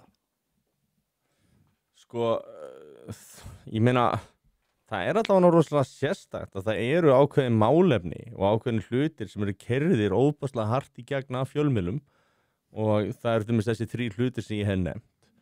Alveg, þú veist, eins og hún lýsir hérna í þessum panel hérna sem hún mætir í hérna og þú veist að það bara, henni tekið bara svo stríðsklefa manni. Þetta að sjá þetta einhvers staðar, by the way? Þátturinn var á netinu, ég held að hann hafi bara verið þar í nokkra klukkutíma, svo var hann bara tekið niður og hefur bara ekki sést síðan. En maður hefur, þú veist, eins og hérna, ég meina, við erum að ræða viðkvæm málefni, ég meina, við vorum að tala við Ísidór og þú veist, það er viðkvæmt málefni, við gáum hann ekkert prinsessu viðtal, ég meina, hann mátti bara svara fyrir það hvort hann væri hægri öfgamaður og svo framvegis, en mér finnst það eðlilegt að hlusta á alla og leyfa öllum að tala og virða fyrir sér báða hliðar öllum málum, saman hvort séu sko loftslagsmál eða eitthvað annað. En ef maður bæta aðeins inn í þetta, þegar þú tala um þetta og hérna, ég held að sé alveg klár liberal bias og miklu meira heldur sko, mann tala um hægri vinstri bias en biasin í íslenskum fjölmiðlum og bara í samfélaginu er klárlega liberal, eða þess að frjálslyndur. Og það er málið að við þarf frjálslyndra manna gagnvart öllum öðrum sem hafa einhverja aðra skoðanir á hlutum er að það er ekki þessi virði. Þú ert að tala um liberal, þú ert eiginlega að tala um þessi ég kalla libtards. Já, sama alveg og liberal frjálsíkjumæður. Sko. Nei, en bara frjálslyndi orðið bara eins og við skiljum það árið 2025 og það er fólk sem að misnota hlutir. En augljóslega ekki það sama og það var árið 2000, skiljum við. En ég held að fatta allir hvað ég er að tala um þegar ég er að tala um liberals eða frjálslyndamenn. Að þeirra viðþorf gagnvart þeim sem hafa aðra skoðanir er að basically að þeir ætti ekki að fá plattform. Það er bara, þú veist, það er bara rúflínan og eitthvað. Af því að þetta er, og þeir segja sko að þú mátt vera með einhverja aðra skoðanir en við gefum ekkert eftir á mannréttindum og þeir hugsa að, þú veist, að þeirra viðþorf og skoðanir séu bara svona að taka afstöðu með einhverjum svona mannhelgi og mannréttindum og einhvern veginn en þú veist, þegar maður skoðar að þetta er performatíft, þeirra réttlæti er 100% í öllum tilfellum performatíft réttlæti sem engu skilar en lítur voðalega vel út fyrir þau og þú getur presenterað þessi manneski sem er mjög sterkar réttlætiskennd og ert rosa umbörulindi en þau umbera allt nema sannleikann. Þau umbera eiginlega allt nema að þú sért ósammála. En mér langar að koma einmitt inn á þetta að þú veist að tala um að það sé verið að halda fólki niður, halda fólki niðri, gefa þeim ekki plattform til þess að tjá sig að ræða hlutina og jafnvel sko mjög málefnanleg fólk og fólk sem er mjög vel að sér, fólk sem er ekki með neina öfgaðinni þannig og ég man að það er nú maður sem er núna heilbrigðisráðherra Bandaríkjanna sem sagði einhvern tímann sko, ef þú horfir ekki inn á söguna, hvenær voru það góðu gæjarnir sem að tóku frá þeim málfrelsið. Rétt. Hvenær, ég man ekki eftir að það er einhvern tíma gerst, að því að í öllum þessum einræðisríkjum, öllum þessum svona ógeðslegustu einræðisríkjum sem þau séð, að þá var það eitt af því fyrsta til þess að fara að sko fjölmiðlar verða algjörlega einsleitir með, þú veist, ríkiskoðanir og síðan hefur ekki plattform til þess að tjá þig og ef þú gerir það, þá ertu tekin að lífi með beinum með óbeinum hætti. Ég man ekki mann og smorðið að bara bókstala með kúlu sko. Ég man nú ekki betur en allir hafi flúið yfir til Austur-Þýskalands þegar að múrin féll. Algjörlega. Er með að misminna eitthvað? Og ég er með ákveðna samsæriskenningu það að útlendingamálum bæði heima á Evrópu að það er viljandi verið að skapa þannig aðstæður að þau munu valda rasisma og það sem er kallað hatursorðræða og að skapa þannig aðstæður. Já, ok. Ég ætla að koma með alveg ferska samsynni. Ég ætla að lesa komment, svo kemur við með það. Herðu, við ætlum að byrja hérna. Við vorum að, ok, hér eru við. Fyrirgefning er ekki sjálfsögð. Ætti ekki að meðhöndla gömul tíst og athugasemdir eins og dóma, fyrnist með árunum, verða ekki ómerk. Góð punktur. Það er spurt hérna, hvað er kona? Ég svara þínum bara fyrir hönd okkar allra, það er að þú ert ekki algjör retard að þá veistu það. Er það ekki svoleiðis að? Er ykkur ósammála því að? Gott dæmi hérna. Já. Ég er svona tóken kona sem er hérna til að sína hvað kona er. Til þess að fá ykkur svo fjölmiðlastyrk. Já, við verðum einhverja gott kynjahlutfall. Við Pólverjan stöndum með ykkur, kæru Íslendingar. Dzień dobry. maður getur alltaf að treysta þá. Ég elska Pólverja. Já, sammála í. Hvaða hagnaður er í því að brjóta samfélagslega samheldi Vesturlanda? Þetta er góð spurning, við kannski skoðum það eftir. Hver á spurningi? Hvaða hagnaður er í því að brjóta samfélagslega samheldi Vesturlanda? Ívar Heimisson segir, takk fyrir spjallið í raktinni, hafa í skiptumaður. Heyrðu, það var skemmtilegt. Ég hitti, þetta var í fyrsta skipti sem ég hitti aðdáðanda. Segðu frá. Og pikkaði í mig, ég held að það væri bara einhver kall að spyrja hvort hann geti eftir inn á milli með mér. Og nei, þá var hann bara búin að hlusta á þættina og var bara mjög hrifinn og við áttum bara rosa langt og skemmtilegt spjall, skemmtilegu gaur. Björkasts fan. Já, og við tókum eins að mynd saman. Djús kongur er þetta. Já, þetta var mikið ánægður með Ívar Heimisson. Þakka kærlega fyrir þetta og þið megið, allir mega að pikka í mig og ég er svo hégómagjarn, og mér finnst það bara æðislegt ef menn er eitthvað að því. Ég er akkurat dögugt, bara eftir að ég fór að fá yfir 50 áhorfendur. Þá vill ég ekkert að sótsvartur almóðin sé eitthvað að tala um mig. Þetta er farið að stíga allir höfuðs, ég ætlaði að segja það. Það er löngu síðan, Já. Nei, ok. Svo segir ég held að það sé kannski ekki sjálfsefi sem leiður til þess að fólk hendi sér ekki í kanínuhólfur. Það er frekar annarkvort áhuga eða tímaleysi ef ekki bæði. Þetta er góð punktur. Það er í einhverjum tilfellum. Það er ekkert sjálfsagt að ætla að fara að skoða allt á netinu. Það er svo ógeðslega mikið af upplýsingum þarna að þú ætlar að vera að fylgjast, það er bara full vinna. Góða punktur. Hörðu, takk, þið eru alveg íhaldsfólk, þannig talaði Pólverjan. Við ættum að taka ykkur til fyrirmyndar þegar kemur að landamæðurum og hugmyndafræði. Hægri menn í Pólland eru alveg íhaldsmenn. Það er rétt, stend með þeim. Ég get ekki sagt nógu góða hlutum Pólland. Það er eitt sem ég langaði að bæta við áðan að við vorum að ræða fyrirgefninguna. Hugmyndin að bak við það er að af því að ég og ég fekk þessa fyrirgefningu frá Guði að þá einhvern veginn bæri mér skylda til þess að fyrirgefa líka öðrum og það er í rauninni grunnhugsunin. Ég fekk fyrirgefningu, ég fann það að Guð fyrirgaf mér mín afbrot og þau voru mikil og synd mín var gríðarleg og það var það sem að leiddi mig til afturhvarfs og fekk mig til þess að fyrirgefa öðrum að þessi instant fyrirgefning strax og yfirinn kom og þá bara ok, mig langar en það tók tíma og það var erfitt og það gerist ekki átakalust en mér langar að bæta þessu við því að mér finnst bara fyrirgefning og allt svona trúalegt finnst það super interesting. Já, fyrirgefningin er fyrir sjálfan þig. Amen. Þannig að fyrirgefningin er notuð til þess að sleppa takinu og hlutum til þess að halda áfram og er ekki að burðast með einhverja byrði vegna þess að stundum er eitthvað fólk sem að gera eitthvað á manns hlut og það hefur ekki hugmynd að þú sérst að velta þér upp og þau eru aldrei að hugsa það, skilju. Þannig að þetta er allt saman fólk er að fyrirgefa bara fyrir sjálft sig, bara bara fyrirgefa þetta, ég þarf ekki að tala við viðkomandi aftur eða umgangast. Mér finnst ég nefnilega lagði annars skilning við hugmyndina fyrirgefningu og það fældi svolítið fyrir mér. Af því að þegar ég lít þannig á að ég hafi fyrirgefið einhverjum að þá er ég að fara að tala við hann aftur og þá er ég að taka hann í sömu sátt og hann að verið áður. Já, nei, en þú skilur það öðru sig og þetta snýst náttúrulega bara það tungumál og hvernig þú skilgreina orðin sem þú ert eiga við. En í rauninni að ég hins vegar sé það fyrir mig þannig að ég þarf ekki að vera gramur út í einhvern sem hefur gert eitthvað á minn hlut en á sama tíma þá fyrirgefi honum ekki þannig að ég líti á með sömu augum að ég get ekki gert það. Þannig að ég sé það ekki persónulega sem fyrirgefningu að því að ef ég fyrirgef einhverjum þá svona reinstatea ég hann fyrir mér í sömu stöðu og hann var fyrir. Og ég held að þetta þvælist fyrir mörgum líka þegar þeir eru að fara í gegnum 12-sporakerfið, þeir eru að fara í gegnum svona, þú veist, að því að þau leggja þessa skilningu við fyrirgefningu og meðan að þú ert með annar skilning á fyrirgefningu en þá svona að því að við vorum að tala um þetta fyrr í þættinum og við vorum að tala um, þú veist, hvernig það var fyrirgefa og þú segja að ég fyrirgef við vorum í rauninni að tala um sama hlutin við bara meintum að mismunandi hætti og það var út í að vantaði skilgreiningu.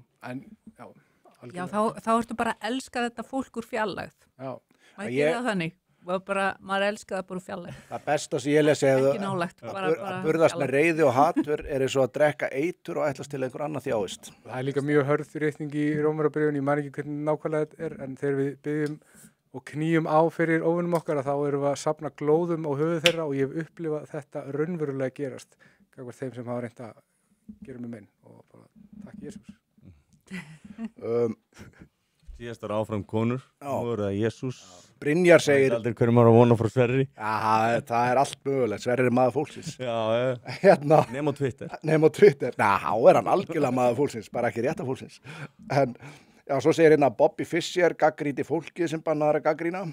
Og hérna, burt sér frá öllum skoðunum hvort við eigum að vera með eða á móti, hefur það einhvern tímann leitt eitthvað gott af sér fyrir Ísland að taka þátt í milliríkjadeilum?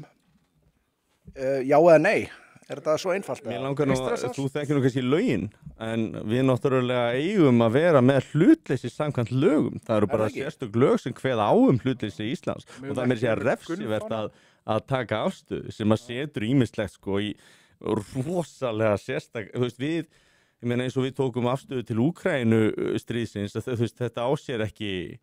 Þetta er áséringar hliðstæðu sko. Þetta var bara Þórdís Kolbrún sem ákvað bara það að fara út og taka myndir af sér og henda því á Instagram með hérna Zelenski sko. Manni fannst þetta var gert meira fyrir gramið sko heldur en fyrir þú veist einhver svona. Og í faðmlögum við utanríkisráðherrann hann að Kuleba. Það er eitthvað furðulegasta. Hún er kláttjösser sko. Þetta útspil Þórdísar er bara eitthvað furðulegast. Hvað hafði hún að gera til Úkraínu?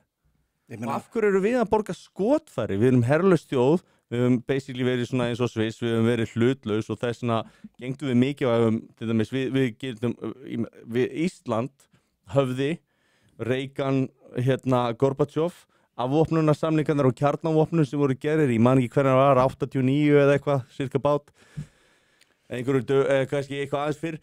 Málið er að við erum að missa okkar stöðu í alþjóðasamfélaginu sem hlutlaus þjóð sem getur miðla málum. En rennir það ekki stóðunmundir þar sem Erna var að segja áðan að við höfum enga raunverulega utanríkisstefnu? Sko, ekki með þessu fólki sem hefur verið undanfarin ár, þá höfum við tapað gríðarlega. Ísland hefur bara tapað. Og þessar heimsóknir fyrirmenna og annara til Úkraínu og bjóða þeim hingað, sko, við skulum hafa þá hreinu að guðfaðir hans Zelenski, sá sem að kemur honum í rauninni í embætti, er Igor Kolomoisky sem stofnaði Privatbank í Úkraínu og er ykkur færasti aflands, hann er með starfsemi í Úkraínu og á Kýpur og hann er ykkur snillingur í aflandsreikningum. Og þess vegna ég skrifaði þetta umfjöllun og ég menna þið geti lesið þetta er mjög fróðlegt ef þið hafa áhuga því. Það eru einhverjir sem að nefntu að lesa það en ég er náttúrulega ekki í náðinni hjá fína fólkinu og fjölmiðlunum þannig að ég bara svona er ykkur staðar á kantinum að skrifa hjá frjálsum fjölmiðlum. Neyðist til að mæta hingað. Já, og Lágpunkturinn á ferlinum. Bara að hella í sig bjór og einhverju stúdíu á kvöldinu. Nei, ég er mikill heiður að því að koma hingað, skilurðu. Mjög gaman að fá þig. Fyrsta konan. Mikill heiður að því, og ég kom náttúrulega bara út af bjórnum. Talandi það, mér langar að þakka nafnlausa velgjörðamann okkar fyrir bjórin, fyrir farið mitt heim. Mér er alltaf kert heim eftir, ég fæ prívat bílstjóra. Það fæ ekki að sjá hann eftir. Hann kerir mér nú ekki sjálfur. Nei. En já, bara þannig að það sé á hreinu að kýsa vera nafnlaus og ekki einu sinni neitt sem að stendur að þættinu nema ég veit hver þetta er. Þannig að við ætlum að þakka honum fyrir sponsið sko, að gera bjórkastið að veruleika. Skál fyrir honum. Skál fyrir honum. Ég ætla reyndar að taka hérna í Monster. Þú tekur í Monster. Hugsa hann hafi borgað hans líka. Það gæti verið. En er Jón Baldvin Hannibalsson besti utanríkisráðherra í sögu Íslands að því að hann var svona graður eða? Er Bryndís Schram besta eiginkona allra tíma? Við verðum að gefa sjárátt að Bryndís Schram með það. Ég held samt svona að þú veist, ég veit ekki, sem sko stjórnmálamaður og formaður Alþýðuflokksins og það sem maður gerir fyrir, þú veist, Litáen og sín tíma og svo fylgja hérna Eystrasaltslöndin á eftir sko að þetta var gæi með gæði með pung. Það var komingin í Það margar sem geta staðfist að samkvæmt Hann slúðri. kynvera, það er maður ekki fyrir það. Já, þetta var svona áður en að það var bara sko og hann var ótrúlega mælskur og þú veist, þegar ég var yngri, ég man ennþá eftir því sko, hann var með svona bara gikk á Jóhönnu Sigurðardóttur. Trigger warning hérna fyrir. Hann gætt gert hana geðveika, hún var náttúrulega varaformaður Alþýðuflokksins og seinna var hún síðan, svo byrjar hún hérna með sinn eigin flokk og enda nú í Samfylkingunni og verður síðan forsætisráðherra þegar einhvern veginn allir voru búin að missa trú á öllu, gjörsamlega eftir hrunið sko, en ég hef bara aldrei sér stjórnmálamann gjörsamlega bara loser shit, jafn rosalega á Jóhönnu Sigurðardóttur þegar hann bara lék sér að henni. Það var bara ótrúlegt sko. Það var gaman að ég þurfti meðal að ná þessari klippi, ég er að segja ykkur að þetta var alveg bara, þú veist maður, þetta var svona eina æsku minningunum mínum að sjá þetta sjónvarpinu sko, hún var alveg geggjuð sko. Það er ótrúlegt að sjá bara Helgi fær stjörnur í augun fyrir að tala Jón Baldvin sko. Hann gerir líka Kára Stefánsson alveg brjála, hann hafði einhvern tímann, hann gat gert einhvern veginn alla brjála. Ég veit það, sko. Ég veit ekki hvor fikk meiri stjörnur í augun, Helgi yfir Jóni Baldvin eða Sverrir yfir Bryndísi. Þið eru allavega aðdáðandi þeirra hjóna, það er alveg á hreinu. Já, en Jón Baldvin, hann var tekinn niður með einhverju bréfi sem hann skrifaði til hvað var Þóru Tómasdóttur þegar hún var bara úlingur. Já. Og það var rosalegur æsingur út af þessu, þetta var í miðju MeToo fárinu öllu. Var þetta ekki alveg í byrjunin á því? Þóra Tómas sem er á RÚV. Þóra sem er systir hennar Sóleyjar Tómasdóttur. Sæll. Nei, ok, við höldum áfram. En allavega þá var ég að skrifa fyrir Björninga á Viljanum á þessum tíma og ég fór á einhvern fund sem að norskir ESB-sinnar héldu í Háskólabíói og þar hitti ég Jón Baldvin og Bryndísi og ég náttúrulega stóðst ekki mátið að spjalla aðeins við hann vegna þess að hann er líklega fróðastur Íslendinga EES-samningin. Já, algjörlega. Og ég tók þarna stutt viðtal við þau voru reyndar að drífa sig á symfóníutónleika en voru ánað að einhver blaðamaður skildi vilja tala við þau og ég gerði það og svo byrti ég fréttina og þá var náttúrulega hjólað í mig hvað ég væri að tala við hennan ógeðslega gamla pervert Já, einmitt og ég það er bara það sem var sagt. Já, ég sagði þeim náttúrulega bara að hoppa upp í safe spaceið á sér að þetta væri En ég meina það Við verðum að gera þetta. Hann var aldrei dæmdur fyrir neitt og hann var ásakaður eitthvað og það var þetta bréf sem var telt fram því að það var nú birt ég veit ekki, þetta var einhver bók eftir einhvern sem var seinna held í Nóbelsverðlauna höfundur eða eitthvað svona. Já, en ég meina sko, Jón Baldvin hefur náttúrulega aldrei neitað fyrir það, hann var alltaf kvennamaður og kannski svolítið drikkfældur á stundum og eitthvað dómgreinda leysi sem að hefur komið. Hann baðist afsökunar og og allt þetta. En þetta er án efa eitt klárasti maður í utanríkismálum og bara eitt besti utanríkisráður sem við nokkuð átt sko. Mjög snjall og sérstaklega, ég var ekki að tala við hann út af neinu öðru en því hvað hann var óbúslega fróður málefnið og það var það eina sem að skipti mig máli. Ég bara leita að fróðleik fyrir lesendur og mér kemur það ekkert við hvað hann er hvaða drullukökum fólk er að henda í hann út af einhverjum öðrum málum. Mér voru reyndar einhver bara, þú veist, ég veit ekkert sannleiksgildi í því eða nákvæmlega hvernig það var. Ég man eftir að hafa lesið eitthvað þar sem hann var skólastjóri einhverstaðar á Vesturlandi eða Vestfjörðum eða eitthvað, þá var einhverja stelpur sem að sögðu að hann hefði gerst eitthvað fjölþrifin eða en þú veist, þetta er náttúrulega eitthvað sem ég bara veit ekkert, bara svona til að henda því fram að það var ekki bara bréfið sem að. Mér finnst eiginlega allir svona skemmtilegustu gaurar sögunar. Margar sögur ánum að vera bera sig og annað svona, maður veit ekki hvað er til í því. Nei. En mér finnst eiginlega bara svona allir skemmtilegustu gaurar söguna vera með einhverju svona illa briskir gaurar sko. Er einhver sem er það ekki, þá er ég ekkert endilega meina á þennan hátt, bara svona yfir höfuð, skilur. Stigsmunur. Já, jú, spurningin sem sagt, er einhver sem er fullkominn? Eigum við ekki að fagna breyskleika mannsins? Gerum það. Ég veit það ekki. En allavega, svarið virðist vera að það hefur aldrei leitt, eitthvað sérstaklega vel fyrir Ísland. Við erum náttúrulega komin hringin á næsta hálftíma í kommentana. Ég ætla bara að klára það sem eru komin. Það var eitt þarna komment sem að var að spá í, sko, við ætluðum eitthvað aðeins að koma þarna inn á hugmyndafræðina bak við það að brjóta niður evrópska menningu. Það var sem að spyrja hvað hagsmuni hefur að því að þú veist. Klárum kommentin og förum svo bara í það. Því þetta er ógeðslega góður punktur. Það er hérna, ef þú býrð í landi annars fólks, berðu virðingu fyrir fólkinu, ef ekki farðu burt. Fyrir okkur er það augljóst. Þetta er Pólverja meistari sem er að tjá sig hérna. Gott að hvað eru mörg komment og bara keep them coming. Já, bara. Það er ekki að vera eitthvað djúft. Bara að segja okkur hvort við séum að standa okkur vel. Og gjössalega hrúast inn, sko. Bara aktivitið, sko, með kunnum þættinum er bara, veist. Við kunnum rosalega vel að með ykkur. Já, ég vil bara þakka fyrir áhorfið og við fengum ótrúlega góða umfjöldun að koma mér heila bara óvart. Ég held að ég myndi reyna að hjóla í okkur eitthvað. Ég reyndi nú að draga svona mjög skýra hugmyndafræðilega línu milli sko því sem ég trúi á, þú veist, sem er svona frjálshyggja, þú er frjálshyggjukona líka. Jú, svona í grunninn er ég það, já.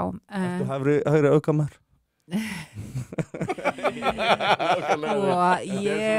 Það er einhvern veginn allir stimplaðir sem hægri öfgamæður í dag, sko. Þetta er orðið brandari, sko. Ég reyni að forðast svarthvíta hugsun og veröldin er ekki svarthvítu, hún er í mörgum litum og grátónum og ég ætla ekki að taka einhverja, sko, að því að ég er alltaf opin fyrir að ég sé ekki handhafi sannleikans.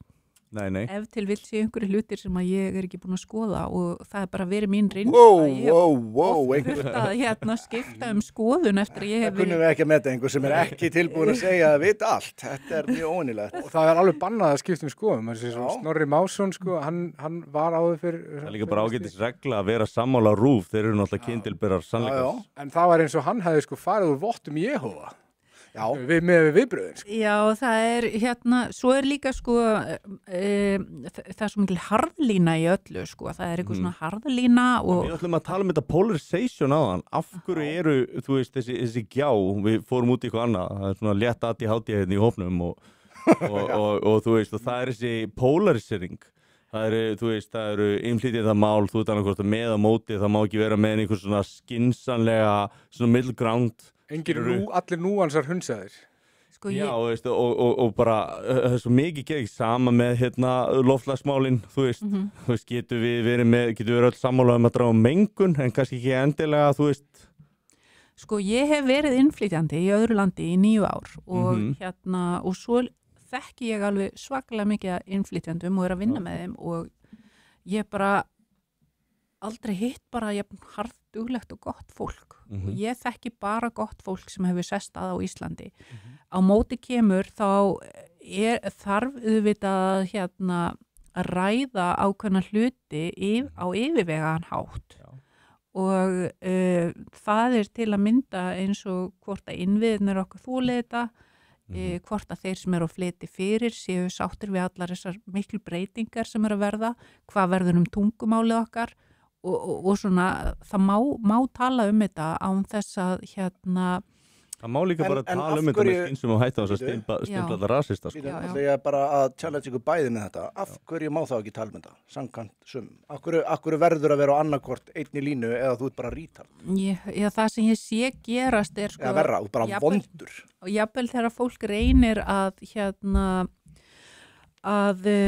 tala um þetta yfirvegað og þá er alltaf einhver mættur strax og byrjar að stimpla viðkomandi bara, já, þú ert bara rasisti og þú ert bara útlendingahattari og svo móti að það er einhver annar sem er svona, já, ég er nú bara frekar ánæður og bara með þetta og vinur minn er útlendingur og eitthvað svona og þá þú veist, viðkomandi sakaður að vera einhvern veginn að svíkja þjóðina og þetta er, þú veist, það eru einhverjir sem eru annarkvort óstabílir bara eða eða það bara pólisía og það bara einhverjar agentar sem eru í því að hleypa öllu upp, sko. Ég ekki sammálaði að það sé, sko, þegar þú talar að útlendinga þá sé mættir. Ég veit ekki, sko, hvað ég segja, fyrir utan félagann okkar inn í síðasta þetta, ég þekki engan sem bara rasisti. Fattu þið hvað ég minna? Þá ég að meina bara, sko, þú veist, sem að virkilega trúir á það að þessi kynþáttur sé bara verri og við séum og bara sem bara virkilega þar. Þú veist, ég í sömu sporum að Erna, ég var að vinna í mörg ár og ég var eiginlega bara að vinna með útlendingum. Og þetta bara eitthvað mesta toppfólk sem ég bara nótt í að kynst. Nákvæmlega, algjörlega bara toppfólk. Ég held að umræðan snúist í rauninni ekkert. Ég veist, sorry, en þú veist, að segja allir útlendingar séu topp fólk bara eins og að segja allir íslendingar séu topp fólk. Nei, við erum ekki að segja. Það sem ég var að vinna með. Galið claim, sko. Að sjálfsögðu. Ég er að segja það sem ég var að vinna með. Við erum ekki að segja allir. Ég bara að segja að ég þekki bara gott fólk. Ég tek alveg eftir því að þú veist, það fólk sem að lítur öðru sig á aðra kynþætti og þú veist að það alveg tölfræði upplýsingar sem að benda til þess að við séum ekki eins, það erfðafræði upplýsingar sem benda til þess að við séum ekki eins, en eins og ég benda á í síðasta þætti, það þurfi ekkert allir að vera eins til þess að við getum tekið opnum örmum. Það ekki prerequisite fyrir því að þú getur komið almennilega fram við fólk og ég held að sé mikilvægt að dæma hvern einstakling eftir sínum eigin verðleikum heldur en að vera eyða tíma sínum í að reyna að stimpla fólk allt fyrirfram. Og mér finnst þið hins vegar gleymast rosalega oft í hináttina að ákveða að allir séu góðir sem eru þaðan eða allir séu góðir sem koma frá hinustanum eða að allir séu haldnir einhverju skoðun sem að mótmæla einhverju bara þó að sé ekki um einhverju smá núansar eitthvað svona aðeins. Af hverju eru það ekki fordómar? Af hverju er það ekki jafn mikið þú veist, af hverju þú ert að ákveða skoðanir einhvers fyrir hann á þess að vita hverjar þær eru? Þú veist, það verður ekki fordómafyllra. Þú ert að ákveða hvernig einhver stór hópur haga sér og þeir séu alltaf góðir og þeir séu fólk alveg eins og við. Ég meina, þú veist, þetta náttúrulega bara fordómar líka. Þú veist, það aldrei tekin hin hliðin á þessu. Mér finnst það stundum alveg vanta. Ég held að það sé í flestum tilfellum mjög lítil sannfæring að baka þegar fólk segir þetta. Þú segir þetta til þess að fá ákveðna viðurkenningu frá ákveðnum hópi og þetta bara eitthvað svona circle jerk, barnalegt, sko. Og þú veist, og ég til dæmis nefnt okkur hluti. Það ákveðin lönd þar sem við erum að taka við fólki frá, þar sem að helmingur hjónabanda eru systkinabörn við systkinabörn og þetta kannski marga ættliði og þetta fólk sem þú veist pottet meira með miklu verra en á Íslandi. Þetta er first cousin og það er að tala um í marga ættlið. Hann er að tala um ákveðið fyrir út Pakistana. Já, til dæmis. Og þá mjög algengt sem sagt að það sé verið að giftast first cousin og þetta er menningarlegt afbrigði. Ég veit það, en ég segi það álag á heilbrigðiskerfið okkar út af þessu í hjálpum löndum sem taka mótið. Kannski ekki hérna. Ég segja, ef við hunsum allar svona breytur að þá erum við alltaf að fara að lenda í vandræðum. Ef við erum bara það er eitthvað vandamál og við ætlum bara að hunsa. Svo málið, þú veist, er verið að ræða kynþátt hérna eða bara verið að ræða basic erfðafræði? Þetta líka samfélagsmiðlarnir, sko. Ég hef sagt áður, ég ætla að segja það aftur. Þú þarft ekki að gera neitt til að vera góður. Það er nóg að sýnast vera góður og hvernig ætlar að vera góður. Þú traðkar á öðrum með því að gera þeim upp vonda skoðanir, gera öðru fólki upp vonda skoðanir og tilkynna það að þú sést með einhverja góða skoðun, jafnvel þó að það sé hræsnisfull skoðun. Og þetta er orðið einhver svona, eins og krabbar í fötu, fólk einhvern veginn svona á samfélagsmiðlunum alla daga að útmála aðra sem einhver skrýmsli og þykjast vera góður eða í góða liðinu. Þetta vókismi og ég hef lýst þessu þannig að þetta í rauninni svona eins og félagslegur narsisismi þar sem að þú reynir að draga upp góða ímynda sjálfur þér og kostnaði einhvers annars en þú ert ekki að gera neitt gott og það ekkert annað en félagslegur narsisismi. Og þú veist, þú bara hugsa collectively í staðin fyrir individually. Já, Jordan Peterson, hann þrátt fyrir allt. Sama hvaða skoðunir fólk vill hafa á þeim manni, þá hann samt sem áður, hann ekki prófessor í sálfræði. Já, hann var vinsalasti kennari í Harvard, sko, ár eftir ár og var prófessor í sálfræði þar. Og hann hefur bent á það, sko, að samfélagsmiðlar séu orðin einhvers konar sápukassi fyrir fólk sem að já, kannski með ákveðna veikleika í persónuleikanum, þú veist, svona tómta innan, sko. Cluster B. Já, en hópur og persónuleika röskunum, narcissismi, antisocial, borderline og histrionic disorder. Já, en sko ég vil samt sem áður ekkert vera að tala neitt illa það fólk, vegna þess að, þú veist, mér langar bara að ítreka það, þú veist, við getum ekki verið að taka einhverja hópa eða fólk með einhver ákveðin veikindi eða frávik og gera einhver skrýmsli úr þeim heldur, sko. Nei, ég held að sé bara fyrir ekki að vera að reyna að skilja hvernig samfélagsmiðlar að virka og að fólki sem ákveðnu ástandi, að þetta virka sem magnari fyrir þetta fólk. Sko, internetið eins og prentbyltingin var. Þannig að allir konum með rödd. Sko, Putin þegar hann veitti viðtal við Tucker Carlson og byrjaði bara eitthvað fyrst kólnaði jörðin og svo komu risaeðlurnar og fór bara yfir þetta allt saman.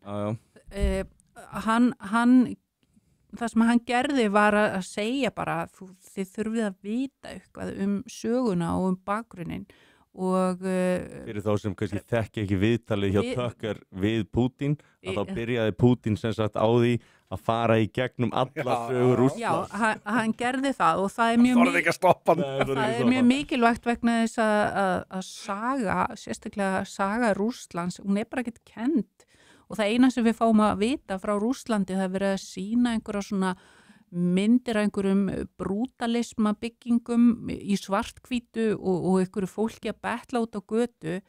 Nú er ég búin að ferðast út allt Rússland, vestari hlutan, vestamegin við Úralfjöll og þarna er allt bara í miklum blóma. Það eru glæsilega borgir, flottir bílar, allt ódýrt, hollu matur, góðu matur, smart og smekklegt og velmennta fólk og ef þú ferð út í sveitinar þá sérðu mikið að sumarbústöðum, kannski ekki allir sem vita það en Rússar eru ofboðslega mikil sumarbústaða þjóð, alveg svo Íslendingar, það heitir Datsja og þá eru þau með og þeir fara þangað á sumrin og eru að rækta þar grænmeti og svona og það eru flottar raðbrautir brýr, flugvellir og maður hugsa bara hér hefur ekkert verið byggt síðan að Kárahnjúkavirkjun var gerð og jú ein misheppnuð. Það var búin að selja með Rússland, það er alltaf gett ódýrt þarna í kannski gefn er hús. Og þeir eru líka miklu genatíst skildari okkur heldur fólk átt að sjá. Þeir eru svíjar, er þetta ekki rétt hjá mér? Það fer eftir í hvaða partur á Rússlandi. Þessir Rússar, skilur við. Og Úkrænumenn líka, það er ákveðin svað í Úkrænu sem er bara mjög lík okkar erfræðilega. Við erum skildaðim og það var mikil verslun, skinnaverslun við Múrmansk líklega og hugsanlega í gegnum Eystrasaltsríkin og svo voru Íslendingar og það er lítið fjallað það í Íslendingasögunni en það mætti nú gera því herra undir höfði að höfðingjasinnir fóru og urðu væringjar og börðust fyrir Austurkirkjuna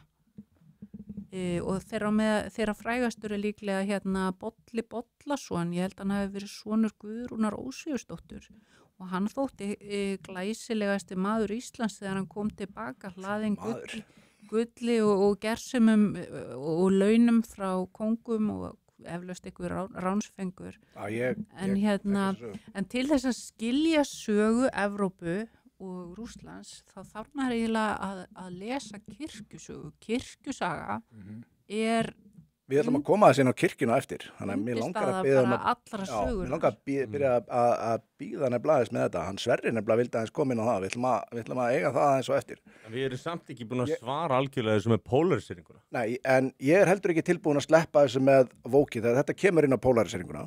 Já. Það er að hann bróðir minn var... Narsissismin. Þú veist, hvað var með Egil Helgason? Og það var bara svo ákveðin aðilar í samfélaginu, það var Hallgrímur Helga og Egil Helga og allt þetta, þeir eru búin að vóka svo mikið yfir sig að þeir einhvern veginn þeir bara gátu ekki kynnt í að þú veist að það var búið að expósa á, þú veist, við vitum hverju þeir eru, þú veist, þeir eru alltaf að reyna að þú veist, Þeir eru með svona klappstýrurnar eitthvað sem að læka allt alveg sama hvað þeir segja það því það er rétt skoðun. Heldur þú veist ykkur að þeir séu sko að missa svefn yfir réttindum með ykkur að hópa, eitthvað svona, Ekki séns. heldur það Sko, ykkur? akkurat, Þannig að það er ekki að mista matalistina. Nei. Bróði minn, Það bara Stefán Einar var að koma með einhvern svona komment á þetta. Ég hugsi að bara alltaf slást í þann hóp. bróði minn er sjómaður. Hann var einmitt, við vorum að ræða þetta og við vorum að ræða svona svo kallar andverðleikas gildi sem að bara er einmitt þetta, eins og varst að tala hérna, að þú færð stíginn fyrir að traðka öðrum, ekki fyrir að gera eitthvað sjálfur. Og hann fór að líka svolítið sama við, sko, bara á skipi er einn maður á toppnum, ég bara tökum þetta bara í gömlu góðu sjómannslíkinguna. Sá maður verður að standa sig og undirmenn hans verður að standa sig og menn vinna sig upp þar með því að bara sína það að þeir séu bara þess virði að vera að rísa upp og geta unnið sig upp og þannig bara einfallega, bara vinnurinn gott orð, þú veist, það er þannig sem þú kennst áfram. Og hann fór að tala um þetta, ímyndið ykkur núna, ef að við færum þessa leið sem við erum að gera núna í þessu það sem að þú átt að baktala aðra til að koma, ef þú myndir ná til dæmis, sko, ef þú verið vélstjóri, þú veist, ef þú verið undirvél, er í fyrsti vélstjóri með því að, þú veist, fara alltaf að drulla yfir hinn, með því að, sko, sína hvað hann var í ömuleg manneskja. Þá ert þú aðeins betri, þá er hann kannski látið fara, þú kemur hann inn og þú ert ekki kannski starfiðinu vaksin. Þú ræður ekki kannski við starfið. Ef þú taktu þetta nógu lengi og allt í einu, þá hrynur þetta bara. Þú ert bara komið með eitthvað ömulegan skíta drulludall sem að engu skilar. En að sama skapi, ef þú ætlar að reyna að finna hæfasta mannið í starfið, að þá þarf að finna einhverja aðferðafræði til þess að reyna að komast að réttri niðurstöðu og basically leita sannleikann. Og ég meina, við erum með réttláta málsmeðferð til þess að reyna að komast að sannleikanum. Við erum reyndar því miður að þá í Noregi og Svíþjóð það hafa búið að gera sannleikann ólöglegan upp að einhverju marki, sko. Það má ekki ræða ákveðna hluti, það má ekki segja ákveðna hluti, það má ekki rannsaka ákveðna hluti, það má ekki hafa ákveðna skoðanir. Ég held að ekkert af þessu geti sem sagt gert áhöfnina betri á skipinu ef við lítum á þetta sem einhvers svona þjóðskútu. Þannig að sjálfsögðu er þetta í rauninni alveg galin nálgun og þegar Erna að segja að það þurfi að eiga sér stað svona yfirveguð umræða, alveg sama hvað það er, að þá hefur þetta bara alveg vantað og það hefur ekki verið neinn áhugi fyrir því hjá stóru fjölmiðlunum að taka, þú veist, að bjóða einhverjum, þú veist, í viðtal kannski í bara miðan fréttatíma eða kastljós eða ekkert þess að ræða hlutina og gera það einhverju skynsemi, þú veist, bara, það hefur vantað. Ég svo sem ekki fylgst alltaf mikið með fréttum, eflaust ef ég rangt fyrir mér einhver leiti, en mér hefur fundist það bara líka í erlendu fjölmiðlum bara vanta. Þetta hafa verið aftökur og slaufanir, sko. Hugsi ykkur eitt, og þetta finnst mér vera hræðileg tilhugsun, af því ég held að við séum í byrjunin á þessu ferli, að því, sko, fjær sem að sannleikurinn er frá narratífunni sem er verið að selja okkur, sem er í lega narratífa, því óbærið samverður, því meira vald munu yfirvöld þurfa að beita gegn borgurunum til þess að halda uppi þessari narratífu, þannig hún hrynni ekki niður og við erum bara í byrjun á þessu ferli og þetta fer hatursorðarlög, þeir munu reyna að setja á mjög hatursorðarlög og það er, held ég, það er fyrsta skrifið og Svo getur það bara bakkfæra svo harkalega. Ég ætla rétt að vona það. Að því að þú veist, þú bara pælir í því þegar þú ert að úthoða mönnum eins og vorum að tala um strákana sem að mertu peysutna sína með einhverjum ákveðnum krossi og þeir eru kallaði nasistar fyrir vikið. Af hverju er það ekki hatursorða? Ok, mér langar að benda á eitt sem að var að gera. Þá er þetta, þú veist, að bakkfæra. Nú var manneskja dæmd, eða kærð fyrir hatursorðræðu. Hún og Páll og Eldur eru eina af, held ég, 73 sem eru kærð fyrir þetta. Hún bent á það fyrir stuttu síðan að lögreglun á Akureyri sem tók fyrir máliðinar, þeir eru að flagga baráttufána samtakana 78 sem eru þeir sem kærðu hana fyrir hatursorðræðu. Þeir eru voru að flagga transfánanum, þessast regnbogafánanum hana, fyrir utan þessar. Er það ekki orðið svolítið bilun eða? Þeir reynda að tóka niður í dag. Ég sá það á samfélagsmiðlum. En er þetta ekki, þetta er ríkið að senda svolítið skýr skilaboð hvar þú stendur í. Ég meina þegar að þessi lög hatursorðræðu voru að fara í gegnum þingi, ég held að það hafi verið ríkisstjórn Katrínar Jakobsdóttur og að það var alveg augljóst að þetta var pólitískt hlaðið og það átt að fara á eftir fólki með ákveðna skoðanir, það fór ekkert á milli mála og ég meina eina fólki sem var farið á eftir var með þær skoðanir sem að fóru gegn þeirra. Það bara svoleiðis og ég meina hvað það annað heldur pólitískar ofsókn. Og hugsa ykkur að þetta svo stúpid að sama fólk og sækist eftir því að það séu sett á harðari hatursorðarlög alltaf fólk sem að tala hvað stjórnvöldur spilt og hvað ekki treystandi og eitthvað svona. Hver að fara að enforsa það? Það er sömu stjórnvöld og þú ert að segja séu svona spilt. Þú vilt fá þessi hatursorðarlög. Ætlar bara að treysta því að bara, þú veist, að þú verður alltaf með stjórnvöld sem eru hlýðfallandi. Þau eru það ekki eins og núna, skilur. Þannig að þetta er galið. Eitt besta viðtal sem ég séð var við sem að svo ég ætli bara að setja smá sjátt á broadcast var þegar Frosti tók viðtal við Gústa Níelsson, bróður hans Brynjars Níelssonar og hann talaði að það væri eintómir aumingjar eftir í þingflokkunum á vinstri hönd. Ég man til dæmis, ég er nógu gamall til að muna eftir því að pappi heitinn algjört hörkutól, hann var svona í verkalýðsbaráttu, hann var eiginlega bara svona vinstri maður mætti segja. Maður man eftir þessu, hafa heyrt sögurnar af þessum köllu sem að voru akkurat þarna megin, þeir bara voru verkalýðsverðir, hafa reynt að brjóta þetta niður, þeir voru bara rotandi mann. Allt öðris vinstirflokkar. Já, býtu. Allt aðra stefnu. Já, en nú er þetta komið orðið þannig að skoðum bara hvernig fer nú við orðið vitnaði bæði innan Pírata og sósíalista bara með því að fylgjast með spjallinu þar. Hvernig fer fyrir kallmönnum sem eru þar inni, sem eru með svona sjálfstæða skoðanir. Þú verður að beygja því í duftið fyrir þessu, hvað maður að segja, þessum rétt trúnaði. Annars ert þú bara farin út. Hvaða kall með sjálfstæða skoðanir heldur að komist í gegnum svoleiðis próf? Sko ég ætla að segja sjálfstæðisflokknum það til rófs að mér var nú bara ágætlega að tekið þar. Já. Þrátt fyrir það að ég veri ofta ósamála hinum og þessum en ég var ekkert einu það. Sáflokkur hefur rými fyrir marga skoðanir. Þú sjálfstæðisflokknum?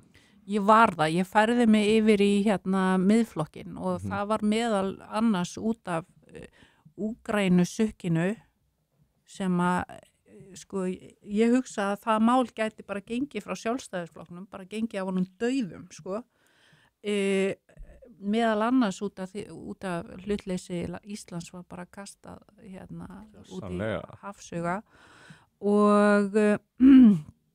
og síðan líka út af því að minn þingmaður sem Sigríður Andersen, fyrsti þingmaður norður í Reykjavík, hún færði sig og þau hún var frábær og leiðilegt að sjá einmitt hún náði ekki kjöru í Reykjavík, hún var í Reykjavíkur prókjörunu hjá sjálfstæðisflokknum, það voru smalar og annað og mann, þú veist Foristan stóð ekki með henni og hún gafst upp fyrir rest. Og Brynjar Níelsson datt út á þessu saman tíma, sko. En sást þú það að gerast í rauntíma, því eins og ég sá það í gegnum Pírataspjalli bara. Það var bara þannig að þú veist leið og svona flokkur kemur, þá allt í henni komin svona hópur sem að bara rottar sér saman og það er bara grafið undan öllum sem að fylgja ekki þessari stefnu og sá hópur færði svo yfir í sósíalistaflokkin og svona, þetta er bara krabbamein allstað þess að kemur. Er þetta í öllum flokkum, þú veist? Ég er ekki viss. Lýðræðið er náttúrulega getur verið svolítið gallað og eins og þið voru að segja skiluru, með tímanum þá er alltaf einhver svona þá flýtur alltaf einhver svona gúkur upp á yfirborðið. Það er bara fólk sem er best í að stinga í bakið, svíkja, ljúga og auðvitað eru einhverju stoppaðir á leiðinni en með tímanum að þá flýtur upp einhvers konar fólk sem að er ekki starfinu vaxið og bara út á klæki sko og klæki og hagsmunapot og það er þetta gerðist náttúrulega í Rómaveldi og þá endaði með því að það kemur bara sterkur hersöðingi og persónleiki Júlíus Sissar og bara tekur þetta yfir og gerir sjálfan sig að keisara eða einræðisherra. Endur nú mylga með að stinga hann í baki. Og maður sér svona dálítið líkindi með þessu annar staðar eins og til dæmis Trump er náttúrulega ekkert, hann mjög langt frá því að vera eitthvað einráður. Bandaríkin eru með stórt og dreift stjórnkerfi en reyndar er það líka þannig í Rússlandi og Kína og Kína til dæmis með 5.000 ára hefð fyrir sínu stjórnkerfi og ég til dæmis var með rosalega rangar hugmyndir Kína, ég vil biðja Kína og alla Kínveri afsökunar á því, en þeirra stjórnkerfi ekki beinlínis kommunistakerfi, þetta bara 5.000 ára gamalt kerfi sem þeir nota og þeir eru rosalega, eins og maður segir á ensku, merit-based, miklu frekar heldur en þeir gera rosalega kröfur til fólk sem tekur við ábyrgðastöðum og embættismannastöðum þar og en allavega og sko þróunin virðist vera svo núna að það eins og Bandaríkin sé að missa sína stöðu sem heimsveldi. Mér sýnist Trump vera að reyna að bara draga saman svolítið seglin áður en að það verður hrun og sætta sig við það að verða bara eitt af nokkrum stórveldum.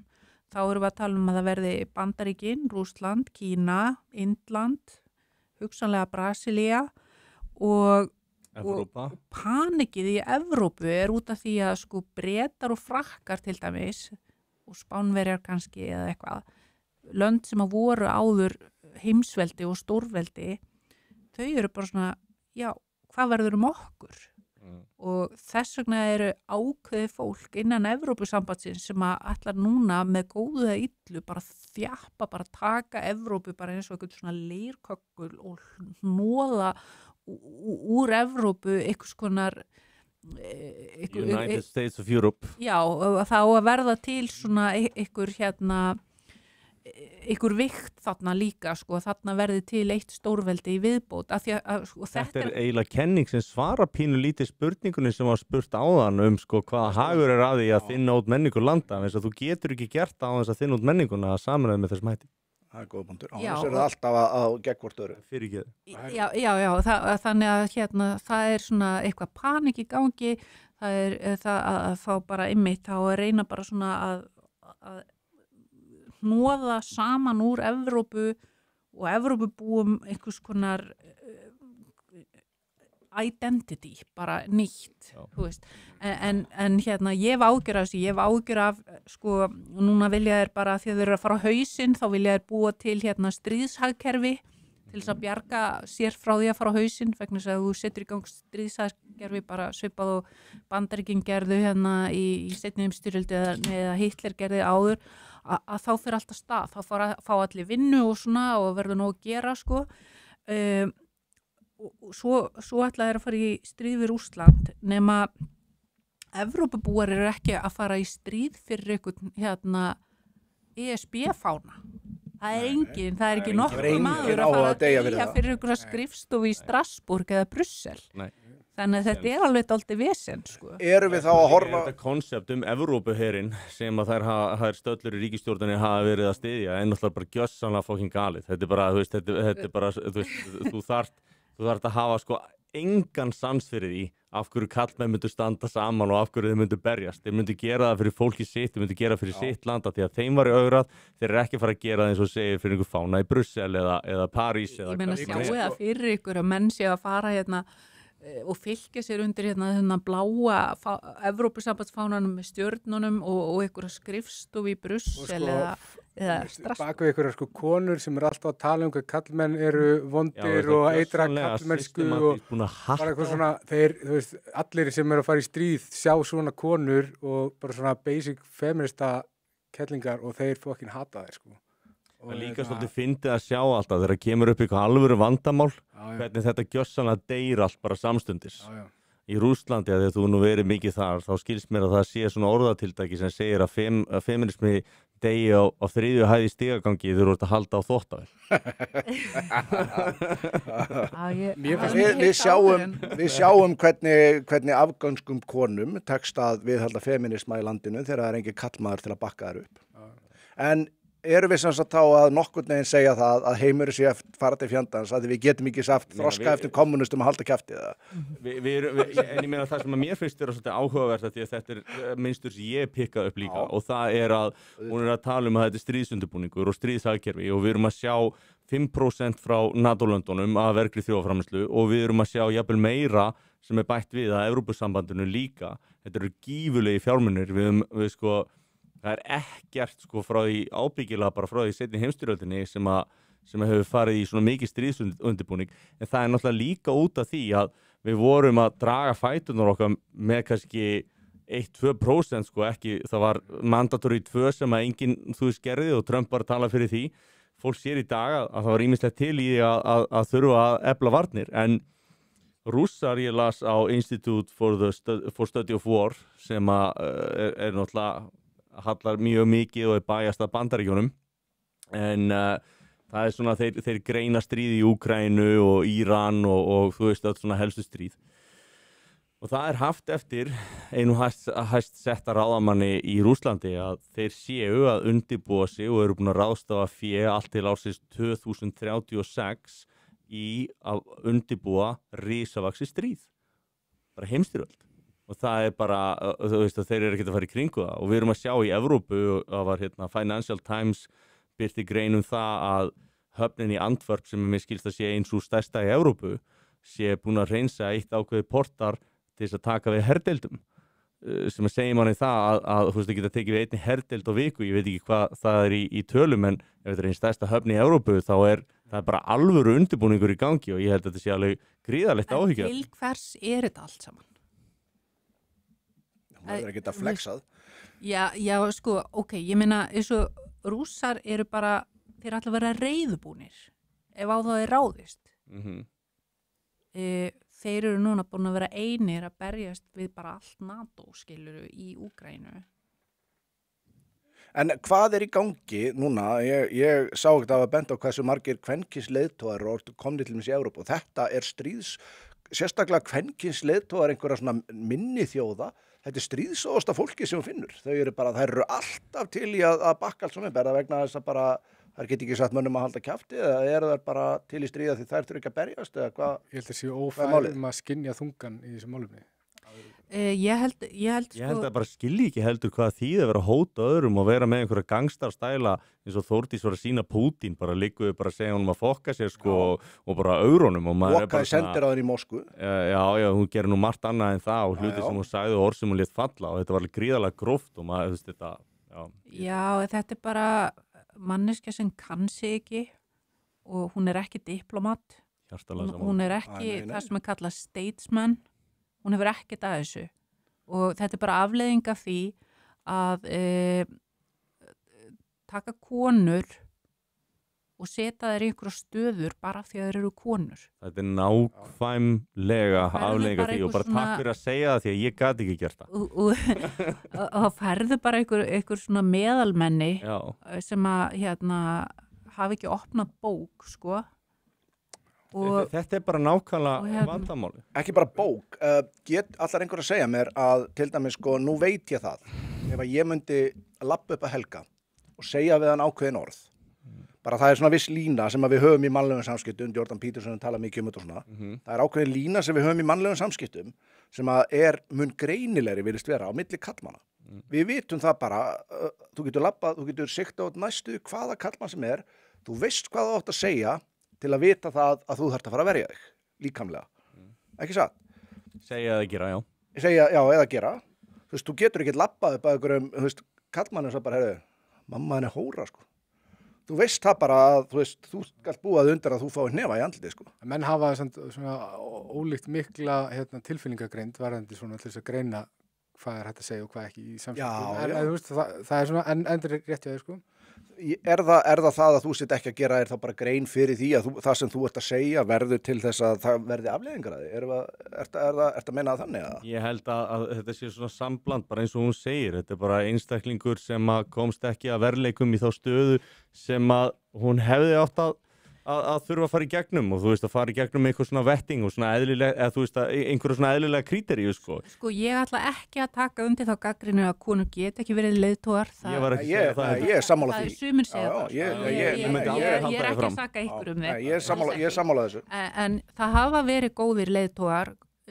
Margaret Thatcher til dæmis, frábært dæmi.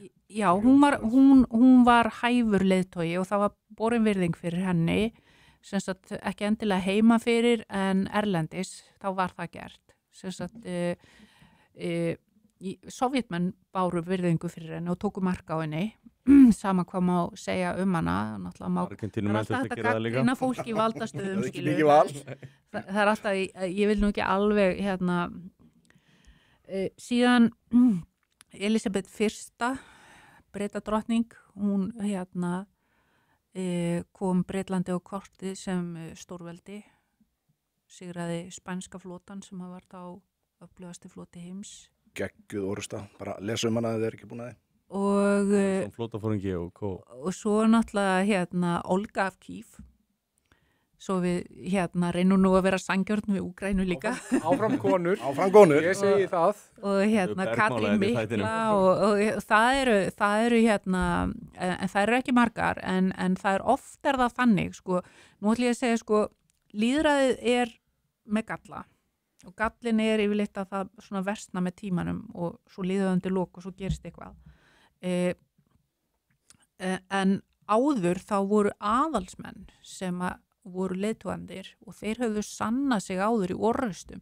Ég meina leiðtogaríkja, þeir voru fylkingar brjósti í öllum orrustum og þeir voru stundum Þórdís Kolbrún þurfa að henda á sig hjálmi, vélbyssu, henda sér á framlínuna, annars getur hún bara haldið klátt.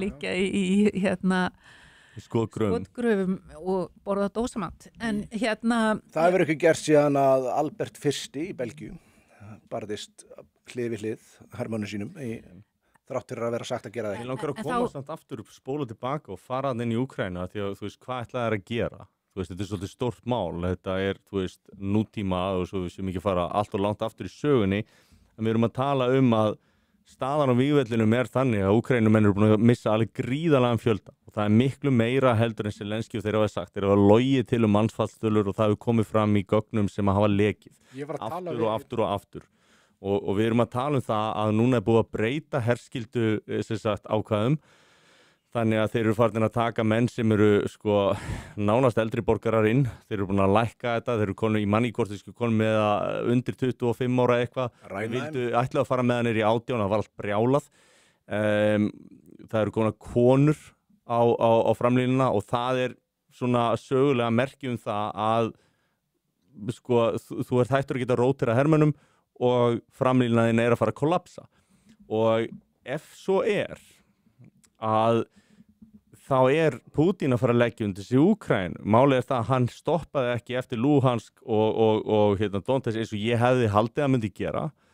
En hann með fleiri skilmála, hann vill að þeir afvopnist og og ég myndi halda að það veri engin annars séns en að Vesturveldin, ef þeir sjá fram á það að framlínan í Úkraínu að fara að falla, þá munu þeir koma og þeir munu keyra inn í Vestur-Úkraínu, þeir munu láta vita þessi að fara inn og þeir munu bomba inn í Vestur-Úkraínu og svo verður bara vílina og hlutlega svæði með frá Dnipro. Er það ekki þessna sem að setja Zelenskí af eða? Þeir að freista þess að setja hann af til þess að ná fríðarsamningum í Istanbul sem að voru í gær eða fyrra dag og þá byrjuðu samræðarnar og það ekkert að ganga vel. Það bara basically eiginlega búið að afskrifa þér. Þannig að þetta svona eitt að loka útspilunum til þess að reyna að ná friði, því að ég held að Pútín samþykki bara ekki þennan mann, sko. Þannig að, og kannski ekki úkraínska þjóðin heldur. Þetta aðeins flóknara, sko. Við ætlum ég verða bremsaði að verna. Við ætlum að skella okkur aðeins í kommentir hérna. En ég var til í að heyra flóknútgáðan á eftir. Já, við bara, eins og segi, við ætlum að reyna að halda okkur sirka við þetta hérna. Sko, segir Masotta segir, samt ekki mun auðveldar að halda kosningar í Rússlandi, var ekki einhvern veginn 140% kjörsóknar. Það? Það allavega til hugtak sem að heitir rússnesk kosning. Já. Sem að þú veist, þegar einn aðli gjörsigrar alla aðra, sko. Við getum farið yfir þetta, ég einmitt til í að gera það. Já, gerum það eftir hérna og Ívar Heimisson segir takk kærlega, mér líður þessi sé frægur. Já, minn maður ekki minni. Það frægur. Já, hvert fara menn í ræktina, ég fyrir Völklass. Völklass Breiðholti. Ég verið svolítið á Kjarnavöllum undanfarið, svo tekið svona laugar helgar. Getið skilgreint skilgreiningu, við ætlum ekki að fara svo djúpt. Hver er eitthvað fyrstu forsendur og eða prinsip? Ok, við getum rætt það. Skilgreiningu. Skilja kveði á Baldvin Borgars, ég komment frá honum. Skilgreint skilgreiningu. Herðu, þetta er mögulega besta svar sem ég hef heyrt, hoppa upp í safe space-ið á þér. Þetta er stórkostlegt. Rest in peace, King Ossie, by the way. Já, við tökum undir það. Elsku kallinn og Hulk Hogan líka og Gylfi Ægis. Þetta eru 3 toppmenn sem við mistum bara í einni viku. Skelfilegt. En Ossie má nú eiga það, hann fekk ekkert smá send-off, sko. Hann fekk, hann var bara 2 vikum áður var hann á einhverjum rosalustu tónleikum sem bara haldin að verið, bara sem voru kveðu tónleikum. Ég vona hann hafi sungið War Pigs, því að allt sem hann segir í því lagi er 100% Hann söng það. Ég bara maður sem er svona stuttur á dauðanum bara að hann geti tekið og sungið á svona tónleikum bara, what a man. Blessaður Eldur, ég er mjög gaman að þér. Ég er rosalega ánægð með þetta hjá okkur, já takk fyrir það. Hún Erna er mjög góð gestur. Sammála því. Já, ég sammála því líka. Hvor vinnur í sjómann, Jóns eða Helgi, það er Helgi. Orðið rasisti hefur ekkert vægi, það er bara úrræði fyrir fólk sem getur ekki tekið samtalið. Sammála. Hvað er hatursorðræða? Það er ekki bara eitthvað sem hentar hverjum, einum nota gaslýsingu, jú. Það er náttúrulega bara stjórnvöld ákveða það bara og þetta er bara skilgreiningar sem stjórnvöld geta notað í sinn hag og hatursorðræða er bara kjaftaðsorðræða, þetta er ekki til, þetta er bara bull. Hatursorðræða er ekki orðræða sem inniheldur hatur, það er orðræða sem ákveðin fólks hatar. Rétt, mjög gott. Fight the far left, ég ránaði með þetta hérna. Já, þú veist hvernig maður að skilgreina auka vinstri, þú veist, ég meina hvað er vinstraði við engin landamæri, svona sem dæmi? Þú heyrir aldrei auka vinstri neins. Nei, þú heyrir það aldrei og það er svolítið merkilegt vegna þess að því að við erum nú búin að vera kaoslega djúpt í söguna, ég held ég hef bara aldrei hlusta á podcast eða tekið þátt í podcasti sem hefur farið svona baku tjöldin og í söguna og allt þetta að sko nasismi og fasismi þetta tengist, þetta er náttúrulega national socialismi og byggist upp á sósíalísku kerfi og Mussolini var alveg, þú veist, hann var bara marxisti. Ég held að hann hafi verið leiðtogi marxistaflokksins og kemur með fast yfirlýsingu 1912 og þú veist það voru verkalýðsmenn í öllum fyrirtækjum og þú veist það voru 95% skattar eða eitthvað álíka, þú veist þetta var alveg geggjun og þetta ásér sko að kalla þetta einhvers konar hægri stefnu, það er eiginlega bara með tilliti sko til þjóðernisstefnu og þú veist að það er öll önnur pólitík eða hugmyndafræði svolítið skilin út undan þar sko. Og hugsaði, það er hatur að þykja væntum eigið þjóðverðni, að það er búið að snúa öllu við. Já, af því að það er í rauninni, ef þú elskar sjálfvæga þá hatar á aðra, sem er náttúrulega ekki alveg rétt. Og það er eitt sem menn þurfa átt að sjá, að andstæðan við ást er ekki hatur, heldur sinnuleysi. Og ég held að sé að það er sinnuleysi gagnvart því sem er í gangi í samfélaginu í dag, sem er vont, ekki hatur.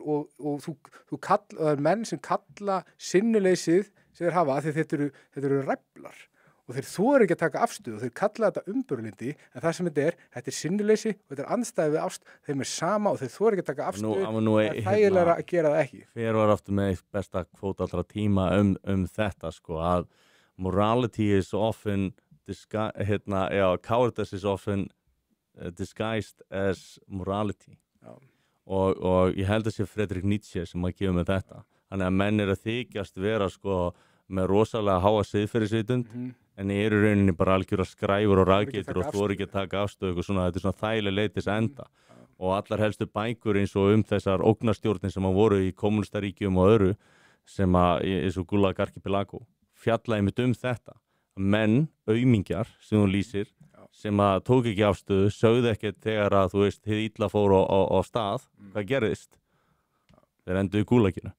Já, ég man ekki hver það var einhver forstjóri við svona stóru tæknifyrirtæki sem var spurður að því sko, hvað væri sjaldgæfast og eftirsóttast í fyrirtækjum og hvort að það væri mikið af snillingum og gáðu fólki og svona hann sagði, þeir eru ekkert sjaldgæfir, það sem er sjaldgæfast er hugrekki.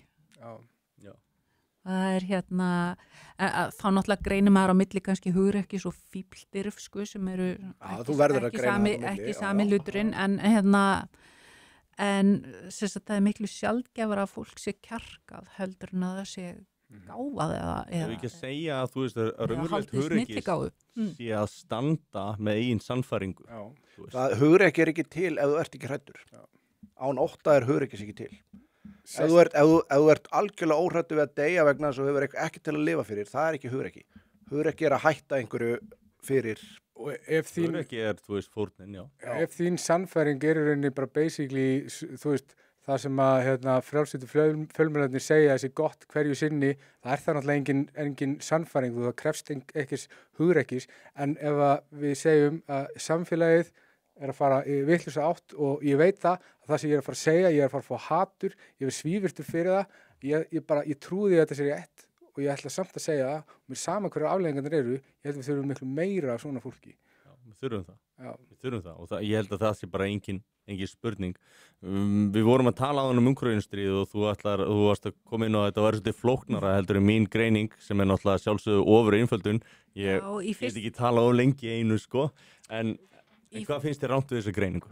Í fyrsta lagi Zelenski ekki lengur forseti, bara forsetatíð hans rann út fyrir meir en ári síðan og og þetta eina ástæðan fyrir því að þetta ein af ástæðanum fyrir því að Rússum finnst erfitt að vilja tala við hann. Þeir eru tilbúinir að tala við þingforsetan frekar vegna þess að hann löglega í sinni stöðu en ekki við Zelenski vegna þess að hann ekki forseti lengur samkvæmt stjórnarskrá Úkraínu og í öðru lagi Þannig að þeir vilja meina að hann hafi ekki umboð til að semja. Hann hefur ekki umboð til að semja og fyrir utan það þá eru lög í Úkraínu sem að Zelenski skrifaði sjálfur undir sem að banna honum að tala við Pútín og þau lög ennþá í gildi. Ég meina, hann vildi ekki tala við Pútín, hann reyndi allt til þess að semja ekki. Núna vill hann gera það, en hann bannaði sjálfum sér að tala við hann. Þannig að þú veist, þetta diplomatist flókið. Og Zelenski skýlir sér á bakvið þetta og hann alltaf að segja Pútín, þú voru ekki að tala við mig og Pútín vill ekki tala við mig. En Zelenski ekki búin að vera ef að stríðið endar? Það vilja hann allir í burtu. Ég veit að ekki það getur vel verið að vinkonur hans upp á Íslandi Já, hann getur kannski flutt inn til Þórdísar Kolbrúnar Já, það farið í pönnukökur á Bessastaði til hennar hann gerði það nú hann var farið með Bjarni Ben fór með hann í stjórnaráðið og þingvelli og svo fór hann í pönnukökur til hennar hvað heitir hún forseti Íslands, ég man það ekki eins og líklega ekki mikla matarlist Þórdís Kolbrún er alltaf búin að gera allt nema bara líkamlega rimman sko. Hún er búin að gera það bara, hún er búin að bara rimman á netinu þarna sko.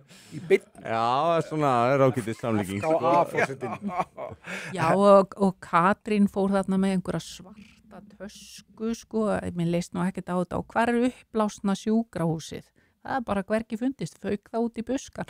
Þú veist, mér langar bara að segja hvað voru Íslendingar að gera þarna úti í spiltasta ríki Evrópu.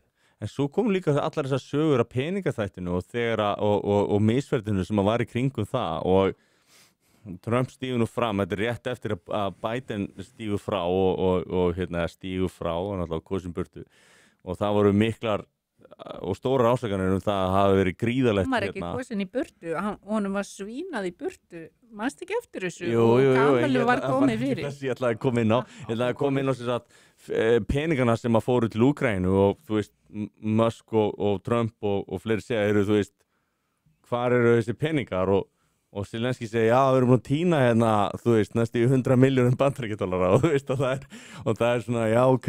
Það er bara tilviljun að ráðamenn þarna að kaupa eignir og annars staðar alls staðar í Evrópu. Þetta er tilviljun. Ég myndi vilja ífurlega fjárhæð.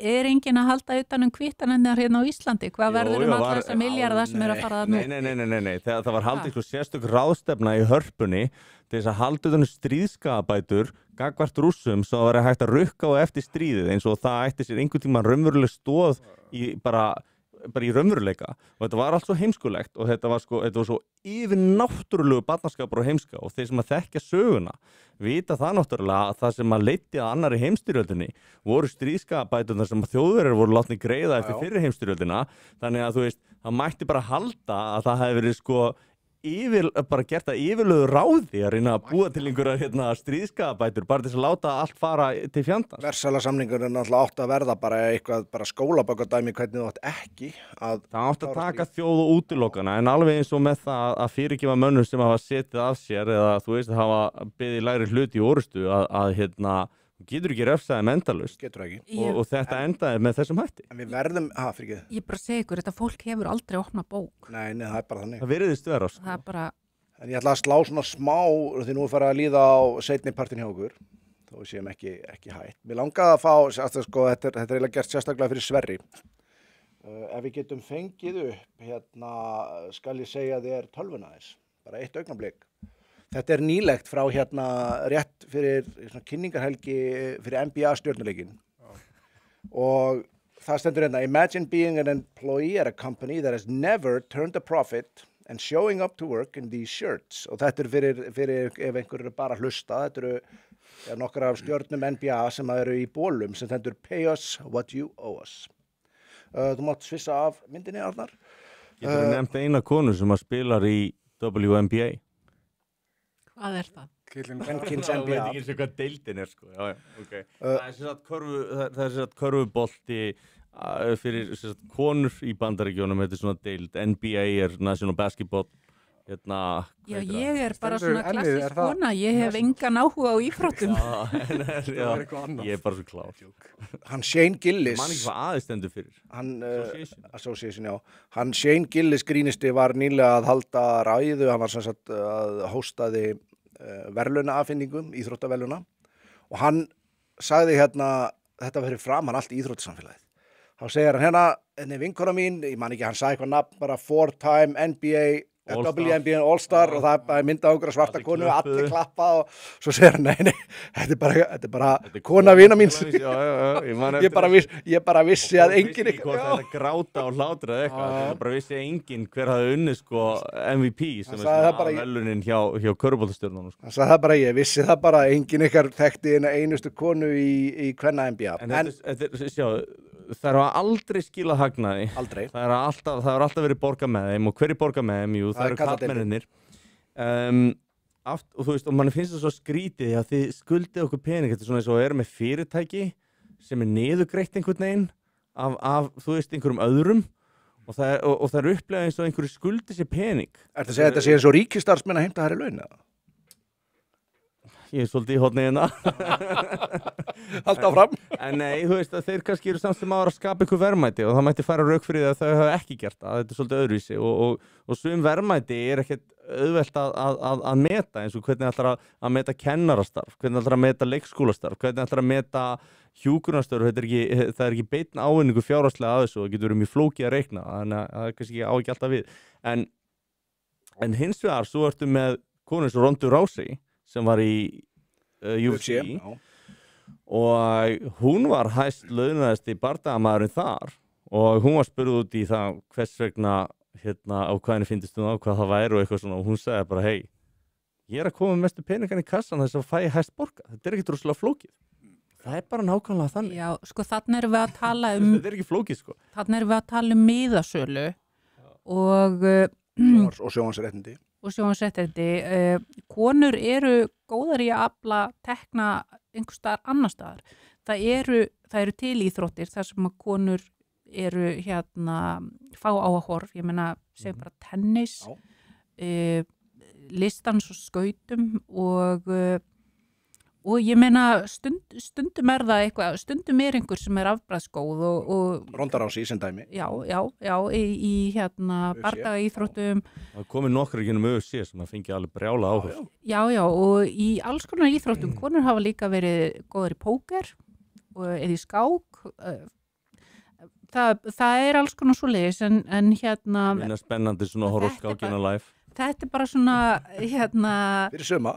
Sko, annarkvort þurfa þeir að fara út í það að markasetja sig einhvern veginn þannig að fólki langi til þess að horfa á þessa leiki eða þá að þær þurfa bara að sætta sig við að þetta sé svona. Eða vera allsbyrjar. Sko umræðan frá þeim snýst laun þeirra spegla laun kallmanna í NBA og það er bara pæling, það er eiga skilið sama og svo hugsun er náttúrulega bara afleiðing af afneitun frjálsindra manna á líffræðilegum veruleika og það er eitthvað svona og þetta snýst það sko og ég sá, það var umræða, sá ég á X-inu, það var ekki gæla sem var að tala kvennafótbolta og hún var að tala að sko konurnar, kvennalandsliðið, að þær eigi skilið að fá sömu athygli og kallarnir og þetta er svo fyndið að því að sko hlutir fá bara athygli ef þeir eru athyglisverðir. Það skiptir ekki máli hvort þú eigir skilið eða ekki, þú veist, Þetta rosalega algengt sko með svona mörg sjónarmið eins og þetta með útlit í makavali að konur með einhvern veginn ákveða fyrir okkur hvað okkur á að finnast aðlaðandi eða fallegt og svo framvegis og hvað þyngd og annað sko fólk má vera í en hérna ef að við myndum gefa það út sko einhvers konar að hafa einhvers konar preferences eða sko hvernig við viljum hafa þetta þá erum við bara alls og bara ofbeldismenn á hana sko. Þetta orðið pínu klikka sko. Sko ég ætla ekki að útiloka það að það geti orðið aðsókn og miðasala í kvennaíþróttum svona eins og fótbolta eða körfubolta eða eitthvað svoleiðis. Það oft, stundum hægt að hérna bara markasetja. Arnar, geturðu bannað gæjana það? Nei, kongurinn mættur. Blasaður, meistari. Bara eitthvað gaur í geðrúi.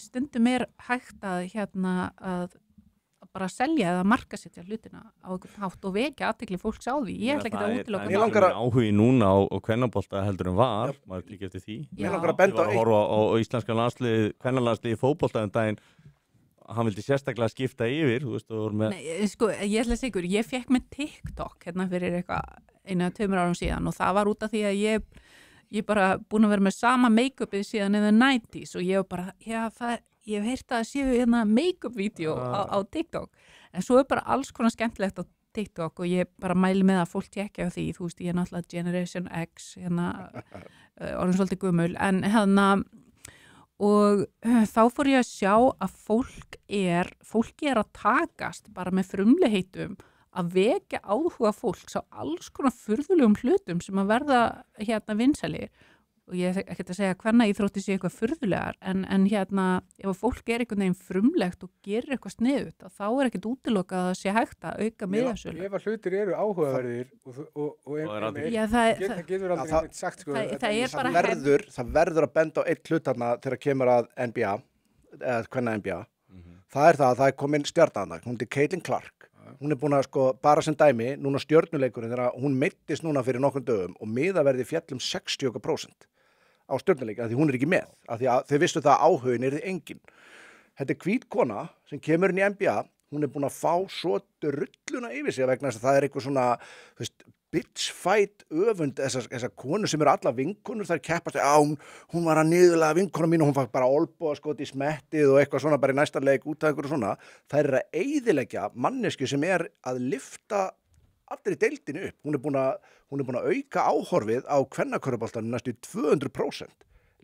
Meira segja leikir hjá liðunum sko, sem er að mæta liðinu hennar, miðaverðið það tvöfaldast, það er alltaf uppselt. Þetta er fín myndlíking upp á þess að nútíma frjálslyndi. Þú mátt náttúrulega ekki, við viljum ekki að menn sé að skara fram úr. Við viljum bara fá bara meðaltalið. Hún má ekki skara fram úr vegna það eru konur að segja þarna. Það eru við sem biðum þessa deild, svartar konur biðum þessa deild. Hún er að verða fyrir massíu rasisma og bara líkamlegum árásum þarna. Að þetta er hvít kona sem er að...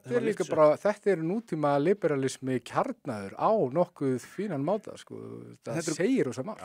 Konur sem er að eyðileggja fyrir sjálfri sér. Það er alltaf kalt og vindasamt á toppnum. Hún verður bara, hún verður bara að harka þetta í gegn, sko. En er það ekki, getum við ekki verið sammála það að mér finnst, eins og þessu tilfelli, réttlætanlegt að halda uppi þessari deild, kvenna NBA eða hvort sem að kalla íþróttina þurfa að greiða einhverjum kvennaflokkum. Við viljum búa til fyrirmyndi fyrir stelpmótur okkur. Menn vilja gera það. Nei, mín skoðun er bara svo að ef þú ert að halda fram einhverju algjöru bulli og vera að fara fram á það að þú fáir ekki að borga sem átt ekki skilið, þá líti bara þannig á að þá hefur bara að draga peningarnir tilbaka og leiður hverju að gera þetta sjálfar á eigin veruleikum og þið getið það ekki, þá bara er það eitthvað vandamál, sko. En ég er ekki að tala um að setja þar á þú veist, sömu laun á kallana. Ég er að tala um að mér finnst þess virði að halda þessu uppi vegna þess að þetta er inspiration fyrir, eins og þú varst að tala um, þú metur ekki allt í peningum. Hvað með þessi sem var tekin höndum í Rússlandi að því að hún virkilega slæm fyrirmynd og var að reykja kannabisolíu og var tekin bara réttilega á Rússum og búin að hafna öllum þjóðgildum í Bandaríkjunum og hafa þessu svo fíbl. Hún er ekkit æðislegt, sko, hún er ekki fyrirmynd, sko. Hún er bókstaflega persóna sem að sagði þetta með að hún var að niðurlega vinkunum henni og hún ætlaði bara að olbúa hana niður í næsta leik. Já, og þú veist, og hún er ekkit einsdæmi, þú veist, þetta attitút er algengara en hitt, þannig að Nei, ég myndi ekki halda í þessu tilfelli ætti að vera aðstoða, en ég ekki að segja það. Já, in general, þá já, en ekki í þessu tilfelli. Það benti inn á tölfræði, 17% af öllum flagrant fouls í deildinni. Flagrant fouls eru svona sett bara vittulega svo, olbúar eitthvað niður eða bara, hrindir henni ásetningsvillur. 17% af öllum villum á tímabili í deildinni hafa verið á þessa Caitlin Clark. Spáðið því. Það er náttúrulega ykkur leitið að því dominant leikmaður. Já, það verður náttúrulega að brjóta. Vantar eitthvað upp á að tilenga sér íþrótta andan. Nei, ég meina þetta náttúrulega, þetta á sér, þú myndir aldrei sjá þetta gert Michael Jordan, sko. Nei, þetta þá bara eitthvað sem að þarf að styrkja. Sko, það sem að ég reyna að koma að að þessar hóp íþrótti kvenna að það sé að koma svona inn á sviði, þetta tiltölulega nýtt og það erfitt að breyta venjum, menn eru vanir að horfa á aðra kallmenn, aðra strákana að vera að spila og eitthvað svona. Ertu mikið að horfa á stelpunar í boltanum? Aldrei nokkuð. Eru vinkonur þínar að horfa á það? Nei, þekkir einhverja stelpur sem eru að horfa á þetta? Ég hef engan áhuga á íþróttum. Og ég held að þar kjarnimálsins, þið konur nennið ekki að horfa á aðra konur spila íþróttir og þá hefur við kallmenn alltaf að fara að horfa Öfgar gagnrýndu þetta helgi. En mér langar að taka eitt fram mig, sko. Ég hef ekki hort á sjónvarp í meira en 30 ár og þar með sé ég aldrei íþróttir og hef engan áhuga á því. Öfgar gagnrýndu skort á áhuga á íslenska kvennaliðinu í fótbolta. Og þegar þær voru svo spurjar hvenær mætti þið síðastu leik, þá eru það rosalega reiðar, svo þær þyrfti ekki að mæta leiki til að tala fyrir þessu. Nei, en þetta er bara kristallar hræsnina sem hefur verið í umræðinni. Af hverju ekki að lead by example?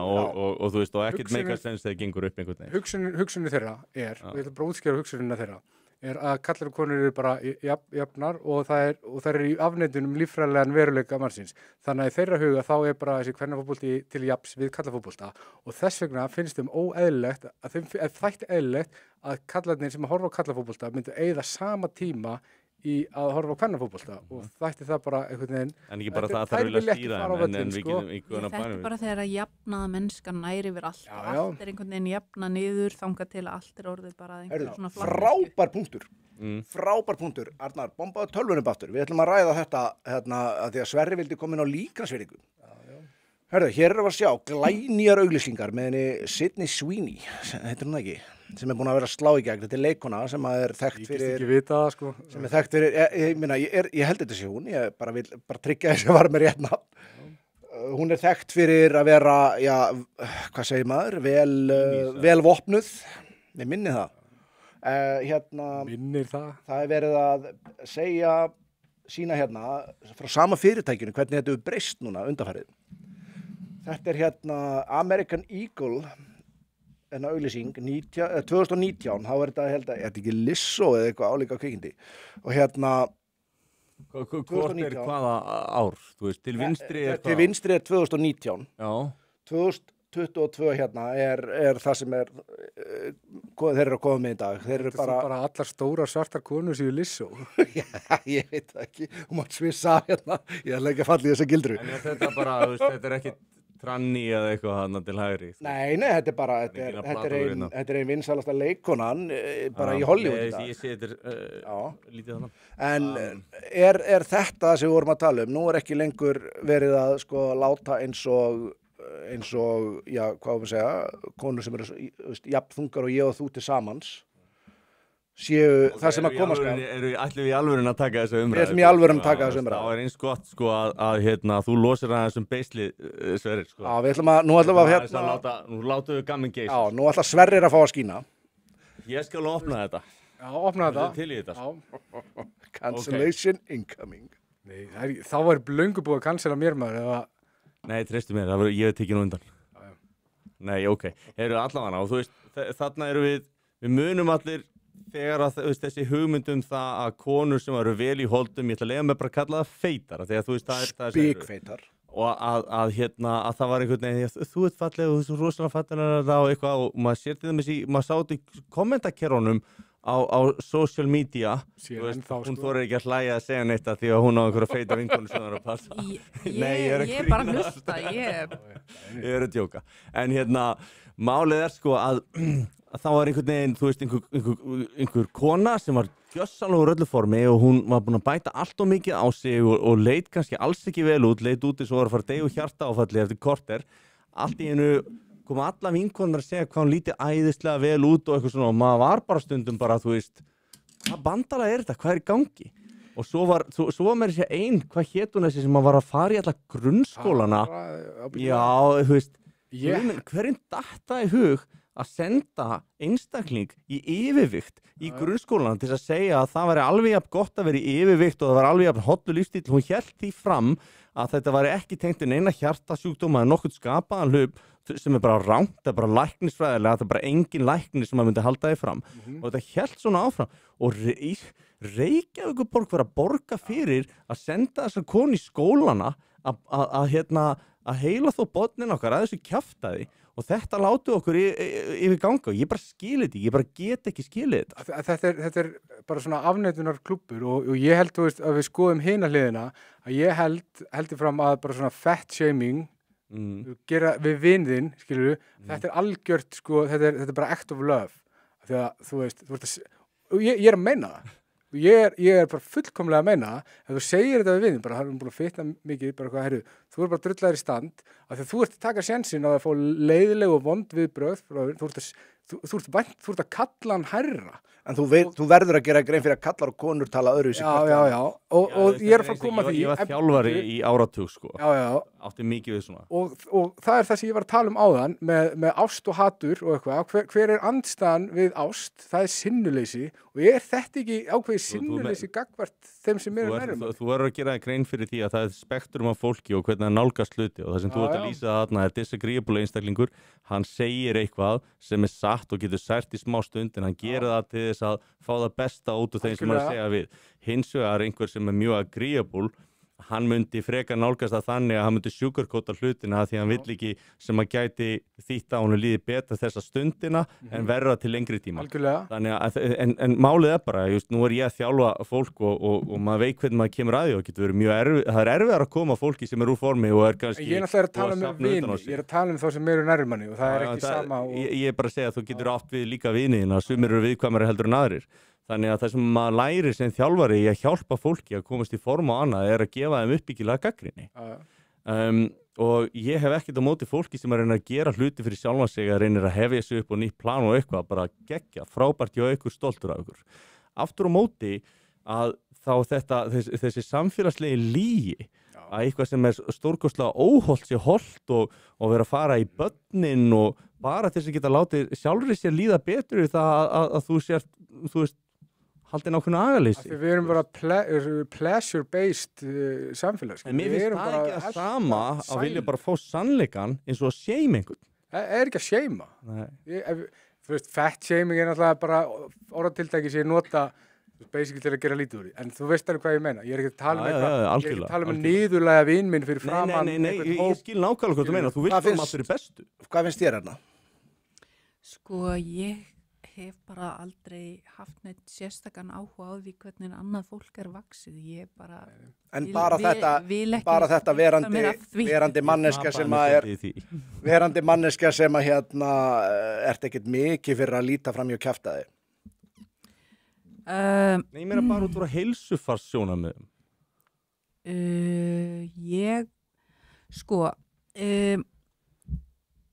Það er ýmislegt della sem að verið er að koma með í grunnskólana og ef til vill er þetta eitt af því en mér finnst svolítið heilsa fólks og vaxtarlag vera svolítið þeirra mál og almennt séð þá breytist ekkert hjá fólki nema að það taki sjálft ákvörðun að breyta sér. Og það skiptir ekki máli hvort að það er matur eða áfengi eða eiturlyf eða þú veist, fólk, það gerist ekkert fyrir að viðkomandi tekur ákvörðun. Og ég er ekki þannig að ég get ekki sagt við feitlagna manneskju hún líti vel út, get ekki sagt að feitlagið fólk getur litið mjög vel út.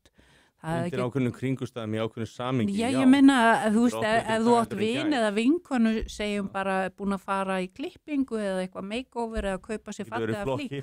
Sjálfsagt að segja eitthvað fallegt. Já, ég er ekki að segja eitthvað fallegt, en stundum var þetta, þú veist, að keyra gjörsamlega þverbak, sko.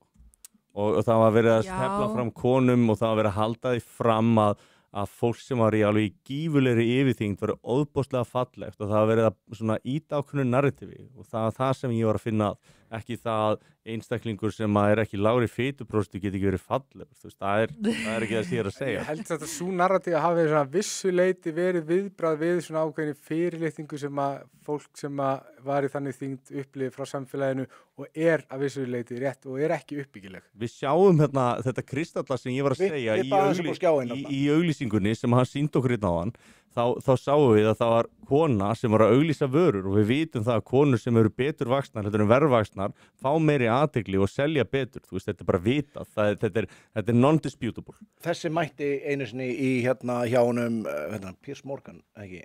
Mætti á hann Tess Holliday, hún er búin að príða núna fyrir forsíður, bara eiginlega allra svona tískutímarita, meðal annars, ég fann það ekki, bara svona í fljótu bræði, en ekki vera eða miklu tími að googla og eitthvað, stóð bara This is beautiful á einni forsíðu, ég man bara eftir þessu kristadar þegar Piers Morgan sýndi þetta í beinni útsendingu á sér. Og þarna erum við sko ekki að tala manneski sem körfi, sko. Við erum að tala manneski sem komin á mjög vonda stað. This is beautiful. Það nákvæmlega það sem ég að tala Þú ert að segja öðrum hvað fallegt, þú ert að skilgreina hugmyndina fallegt, þú ert að segja hvernig við eigum að velja fegurð, og sérstaklega þessu beinta karlmennum, ég tek því þannig, ég veit ekki hvort þú gerir það eða aðri karlmenn, og mér fannst þetta svona tímabilum, mér finnst þetta var hopað í umræðinni, sko, en mér fannst þetta að vera orðin algjör geðveiki á tímabili, sko. Og ég held, og nú ég bara léttur álhættur, ég held að þetta sé svona liður í þú segir this is beautiful, að það er bara, ég sé þetta frá sem frjálslyndu öflum, að það er verið að normalisera lygi, að láta fólk sætta sig við það, að trúa einhverju svona lygum, og svo að það er verið að undirbúa stærri og stærri lygar, þú verður að byrja eitthvað svona litlu lygum. Ef þú tekur allt sem að, þú veist, er bara ógeðslega basic, og snýrið á hvolf, og þetta geta verið hlutir sem þú getur sagt, þetta skiptir nú ekki máli og svo stækkar þetta og ég held að þetta sé meina, við þurfum bara alltaf að taka afstöð með sannleikanum. Fallegt eða ljótt.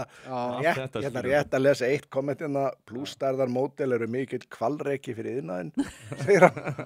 Já, ég ætla nú að taka undir þetta komment út af því að fólk orðið stærra og ekki bara konur, kallmenn líka, það er bara einhverjum ástæðum þá hefur ekki verið tekinn svona feitur maður og settur í blöðun. Nei, er það ekki svolítið áhuga? Jú, það er svolítið athyglisvert. Það er kannski það sem áttum eftir að setja í saming.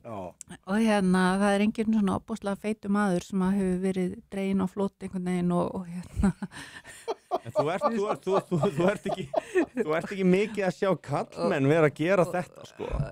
Nei, en það breytir því samt sem áður ekki að tískuheimurinn þarf að selja fatnað og það er mikið af feitu fólki í heiminu núna og þau þurfa líka föt og þau hafa líka pening og langar að kaupa sér falleg föt og ef að ég væri fataframleiðandi, ég myndi ekki hika við það að selja föt sem að passa á íturvaxið fólk. Það er frábær punktur, en það er allt önnur umræða heldur að reyna að selja þér þá ímynd að þetta sé heilbrigt, þetta sé fallegt. Akkurat, heilbrið og fegur helst í hendur, að því að út frá svona líffræðilegum sjónarmiðum með makaval, að þá er það sem að heillar þig og þér finnst kynferðislega örvandi eða eitthvað sem að þú myndir sækja í, að því það er partur af makavalsferlinu. Ég meina, að reyna að selja þér það eitthvað sem er óheilbrigt og slæmt fyrir þig sé gott, það fer gegn sannleikanum, það fer bara svo augljóslega gegn því sem við vitum að það er satt og rétt. Ég ætla bara að pumpa því inn svona fólk til dæmis, þeir sem að hugsa ykkur að koma ykkur í gang og svona. Fólk sem að fer í ræktina er feitt, yfirvikt, whatever, það halda allir með þeim.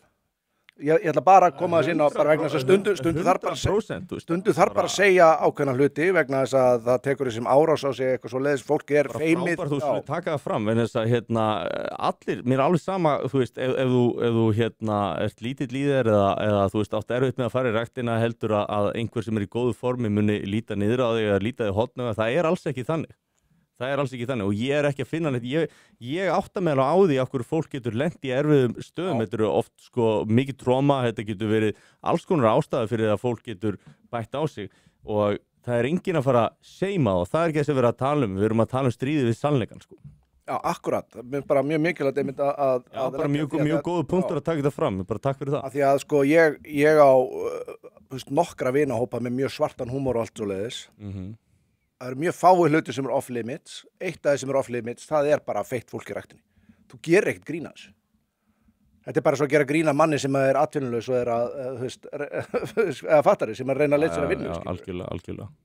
En sko ég er bara svo litlar áhyggjur af þessu út af því að þetta er bara eitthvað svona sem gengur yfir, skilur. Það er nefnilega málið og þetta heitir svo mikið í marg. Það er alveg sama hvaða feitu konu þú teflir fram í sundfötum og Sport Illustrated, hún er aldrei að fara að vera vinsalasta, flottasta pían. Það er bara aldrei að fara að gerast. Mér er alveg sama hvað þú reynir að segja kallmönnum hvað er fallegt. Það er alveg sama hvaða effort þú gerir. Þú sást þetta var reynt í mörg ár. Það átti aldrei séns. Og þess vegna er þetta búið að breytast aftur tilbaka, eins og sagði. Þetta er bara einhver svona bylgja sem að gengur yfir. Já, rosalega mikið af því sem er að gerast, sko, það bara gengur yfir. Þú veist, þetta er eitthvað svona óskynsalegt sem að næri einhverju flugi og svo kemur einhvern veginn að skuldadögum og kemur að því að fólk sér á því miður sem er á eigin skinni bara, þú veist, þetta var ekki góð hugmynd.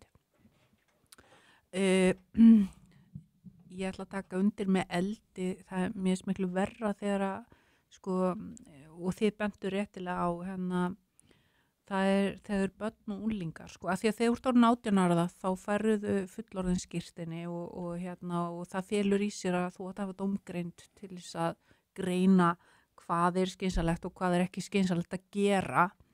Hins vegar þegar eru börn og úlingar sama hvort það er umræða svona transition eða svona mataræði og heilsu, sko, þá skiptir þetta alltaf máli að foreldrar reyni að taka skynsamlegar ákvarðanir þangað til að börnin fyrir þeirra hönd. Já, og það er náttúrulega svolítið ábyrgðarlaust kannski eiga barn og láta það verða ofsa feitt, sko. Ég meina, er það abuse? Er það einhvers konar misnókun? Ætti að vera skilgreint í barnalögum eða þú lætur ungt barn hlaupa í spik, þú veist, mjög snemma og þú ert ábyrg fyrir því sem foreldri að það sé ekki að hreyfa sig og borða rétt, þú veist, ættu að mæta þessu einhvern veginn öðru sem við gerum í dag? Ég held að sé miklir núansar í þessu sem að Já, en það kannski skiptir engu máli hvað er sagt við börnina, skiptir miklu meira máli að leiðbina foreldrum. Það var líka það sem ég átti við, að abuse er eitthvað sem að foreldrar gera, ekki börn, sko.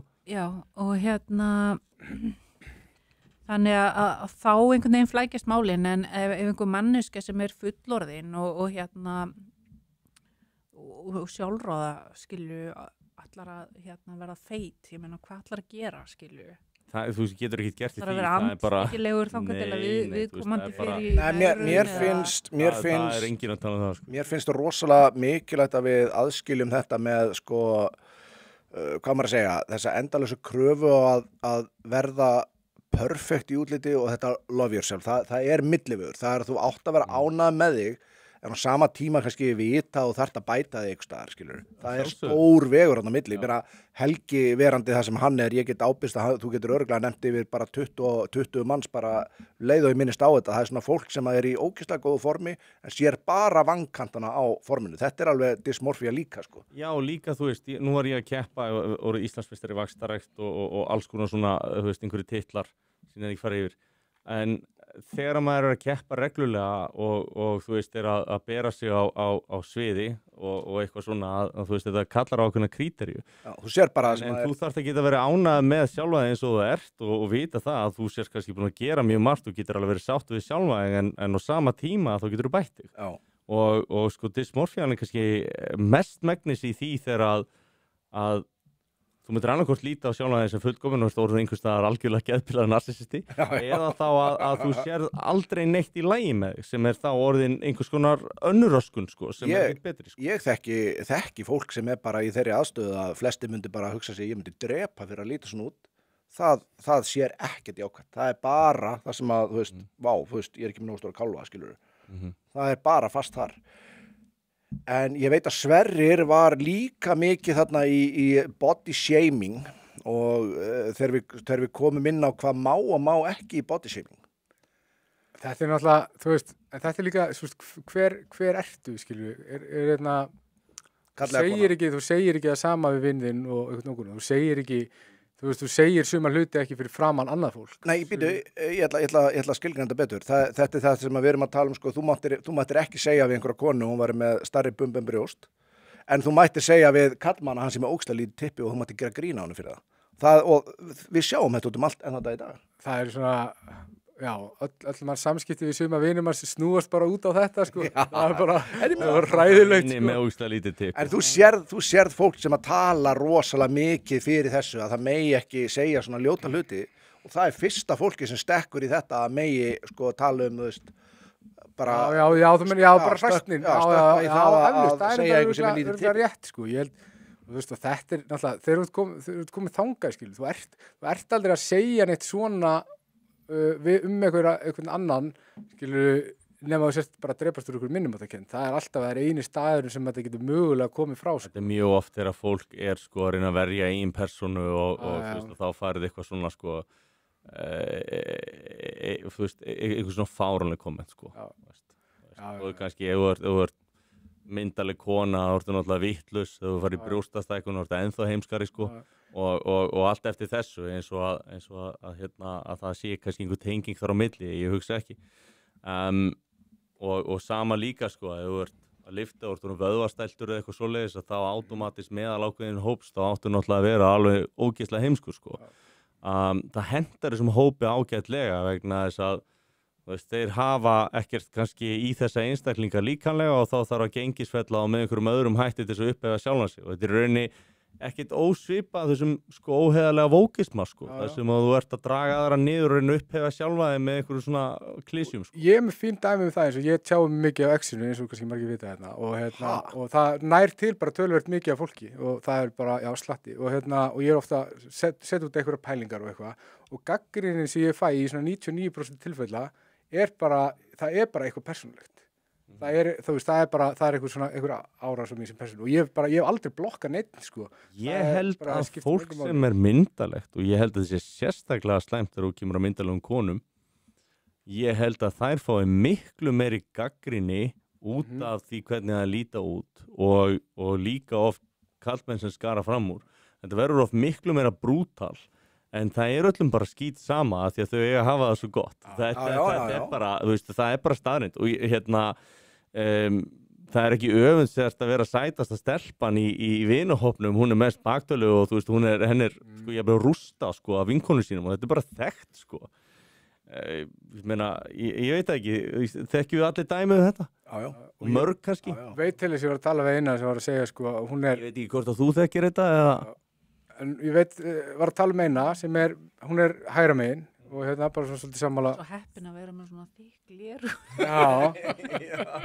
en hún segir að það ljótasta sem hún hefur fengið frá bara svona gagnrýni og eitthvað svona óvegnasta svona persónulega gagnrýnin var frá karlfeministum af því að hún sem kona er að taka afstöðu gegn feminisma þá er hún bara samkvæmt þessi karlfeministum þá er kona sem er ekki feministi það er bara heimsk fucking mella skilur við þessi gaurar, þeir horfa svona mikið niður á þessar konur og bara eitthvað, þú veist, ég veit hvað er best fyrir því, heimska hóra. Ef þú hefur séð þekktari kallfeminista landsins tjási við konur sem er ekki sammálaðir, þú myndir ekki, ef þú myndir bara taka allt, bara lesa textan í því, þú myndir aldrei halda að þetta væri maður sem segist elska konur. Ég er bara þekktur fyrir, sko, verðfyrirlitningu á X-inu eða eitthvað, sko, af allavega einhverjum og ég er ekki svona eins og því, sko. Mér langar að spyrja, þú veist, eru horfir á fólk sem er með mjög sósíalíska hugmyndafræði og einhvern veginn, þú veist, það er allir að fá allt frítt og það með allir koma og það að vera sterkt félagslega kerfi. Hvernig getur ímyndaðir að æska þér að hafa verið? Myndur það halda að þér hafa átt erfitt eða auðvelt uppdráttar? Mér finnst ósennilegt að við höfum fengið aga. Mér, sko, allavega reynslan hefur sýnt mér og rannsóknin benda til þess að fólk sem á erfiða æsku og kannski hafi lítið milli handana miklu líklara til þess að vera vinstrisinað og það er bara rosalega eðlilegt vegna þess að þú veist að þá ertu með eitthvað örgisnet og svo framvegis sko og ef þú horfir síðan á feministana, kallfeministana og feminista yfir höfuð og svona og þú horfir á konundar sem í druslugöngunni sem eru með þetta bláa hár og stutt og allt þetta og tekur allan þennan pakka að þetta oft fólk sem upplifir sig dispossessed, hefur lent í einhverju slæmu og allt það. Lætur að skilgreina sig. Og þetta eru vulnerable einstaklingar í ákveðnu skilningi. Og hvaða lið það sem að reynir að svona take advantage af því? Ég held að séu narsistískir kallfeministar, sko. Ég held að sneaky fuckers. En svo líka málið að þetta En ég langar að segja það, ég skil alveg hvernig þú getur orðið að feminista, ég skil alveg af hverju getur verið í þessari göngu, ég skil alveg hvaðan það kemur og af hverju og hvernig það þróast. En þetta fólk, það að það fast í fortíðinni, alveg augljóslega, það skilgreinir sig sem fórnarlamb, lendir í ykkur og lætur það skilgreina sig, heldur áfram í fórnarlambskýrnum og þú veist, hinn hliðin á peningum, það fyrirgefning, náð, líta aldrei aftur tilbaka, þramma áfram, bara let's go. Þetta fólk ekki þar, þess vegna eru þau svo vansæl og þess vegna eru þessir lippar með SSRI steikt ógeðslega erfitt. Þeir eru með SSRI steiktan heila, þeir eru ófærir að skynja fegurð. Það ekki samt öfundsvert að hafa komið í gegnum erfiða tíma og þurfa að breyta lífi sínu og sjá þetta sem mást að tala með fyrirgefninguna og breyta kannski öllu hugmyndaminsturinu sem að þér búið að vera innrætt, skiluru, jafnvel frá barnæsku, sko. Ég held að sé eitthvað sem alveg stjarnfræðir. En af hverju til dæmis hlaut hún hrikalega mikið svona náð fyrir vinstra fólkinu með body shaming til dæmis þegar Greta Thunberg bomba á Andrew Tate, hún þetta rústa á henni með því, sko, og bara viðurkenna það bara. Og þá kom henni eitthvað bara small dick energy. Og ég sá nokkra íslenska feminista sem mikið á móti. Ég upplifa það ekki þannig að hún hafi einhvern veginn rústa á honum. Mér fannst þetta bara að vera sorglegt komment, sko. Já, en það voru morgir á því að hún hafi rústa á honum og það voru mikið af feministu sem stigu sérstaklega fram til að segja réttlætanlegt að nota body shaming í þessu tilfelli? Já, í þessu, og svo kom einhver heila leikur mig til að réttlæta að því þetta var gert við, þú veist, þennan gæja. Já. En þetta, ég bara þar annarkvort, þetta réttlætanlegt eða ekki? Af hverju myndi engin samim aðili og samþykir small dick energy, myndi aldrei samþykja fat girl energy? Sko? En þetta samt small dick energy og Andrew Tate, bara því miður, hann ekki góð fyrirmynd fyrir kallmenn. Sammála? En ef að ræða af hverju var það svona vinsæll? Af hverju myndi þú segja? Hann að tala inn í svona, mér finnst að vera að tala inn í eitthvað svona grievances. Algjörlega. Ég ekki alveg sammála. Líka þessi Stefán Molineux, það verið að tala inn í grievances. Já, sko kallmennska snýst það að rise above, sko. Já, og það snýst að rækta, sko, sig andlega, þú veist, bæði líkamlega og andlega. Og þegar við erum að tala hugrekki og bara horfa upp fyrir þetta, þú veist, ég fylgist aðeins með hann á Twitter og það sem hann að segja bara út í hött, sko, þetta lýsir bara eitthvað minnimáttakennd. Hann er búin að missa allt relevans í dag, en af hverju var hann mest googlaðasti maður á netinu? Ég held að þetta hafi gerst í kjölfarið á því að þú veist, þú horfir á unga stráka í dag. Ég sammálaður. Þeir eru búin að verða fyrir kerfisbundinni misnotkun, ekki misnotkun heldur mismunun fyrir ekki, kerfisbundinni mismunun. Og þú veist, það eru 300 eitthvað átök fyrir ef það að marka þennan sem að var hjá Frosta sem að gera skýrsluna drengina og munun á kynjónum og síðan hvað við bara allir ungir nemendur á Íslandi varu í slæmri stöðu. Svona þess lestralega hvað var annað hver strákur sem gæti ekki lesið 3 stúlka, sér til gags. Sko, ég held að drengir upplifa þessi traðkað á sér. Og ég held að þeir upplifa bara ofboðslega sterkt. Ég held að það sé alveg svakalega erfitt að vera strákur í dag í þessum skólum og mér finnst ekki vera öfundsvert. Og þeir eru litlir í sér, þeir eru það bara að koma bara viðbjóðslega fram við á. Og þess vegna verða menn eins og Andrew Tate vinsælir. Hann segir þeim rétt til vandamálin. Í einhverjum tilfellum, hann ekki alltaf rétt fyrir sér, hann að tala til þeirra og gremjuna sem þú ert að tala um. Það rosalega nauðsynlegt að adressa það að hann segir rosalega margt sem hann segir hvað mjög rétt hjá hann. En þetta bara hann selur þeim eiturpillu sem lausn. Þar eru við komin inn á. Já, sko, þetta bara, sko, það sem voru að tala að splúndra þjóðfélaginu og fá alla til að rífast og setja alla upp á móti hver öðrum og fyrst eitthvað svona grífansis eða svona umkvartana pólitík, hún selt konum og nú á að selja köllum þessa umkvartina og svona reiði sko og þú veist, við eigum ekki að hlusta á þetta, við eigum ekki að taka mark á þessu. Ég svo sammála. Og sko, og nú, það sem að ég sé til dæmis á Twitter en líka á fleiri stöðum á netinu það að menn rosalega byrjaðir að horfa bara aftur í fornöld og horfa á söguna og þeir reyna að finna sér hetjur í fortíðinni af því að þessi menn voru búnir þessum eiginleikum sem að eru mikilvægir, sem hugrekki og deygðir, þú veist, og eitthvað svona andlegt líf, sko.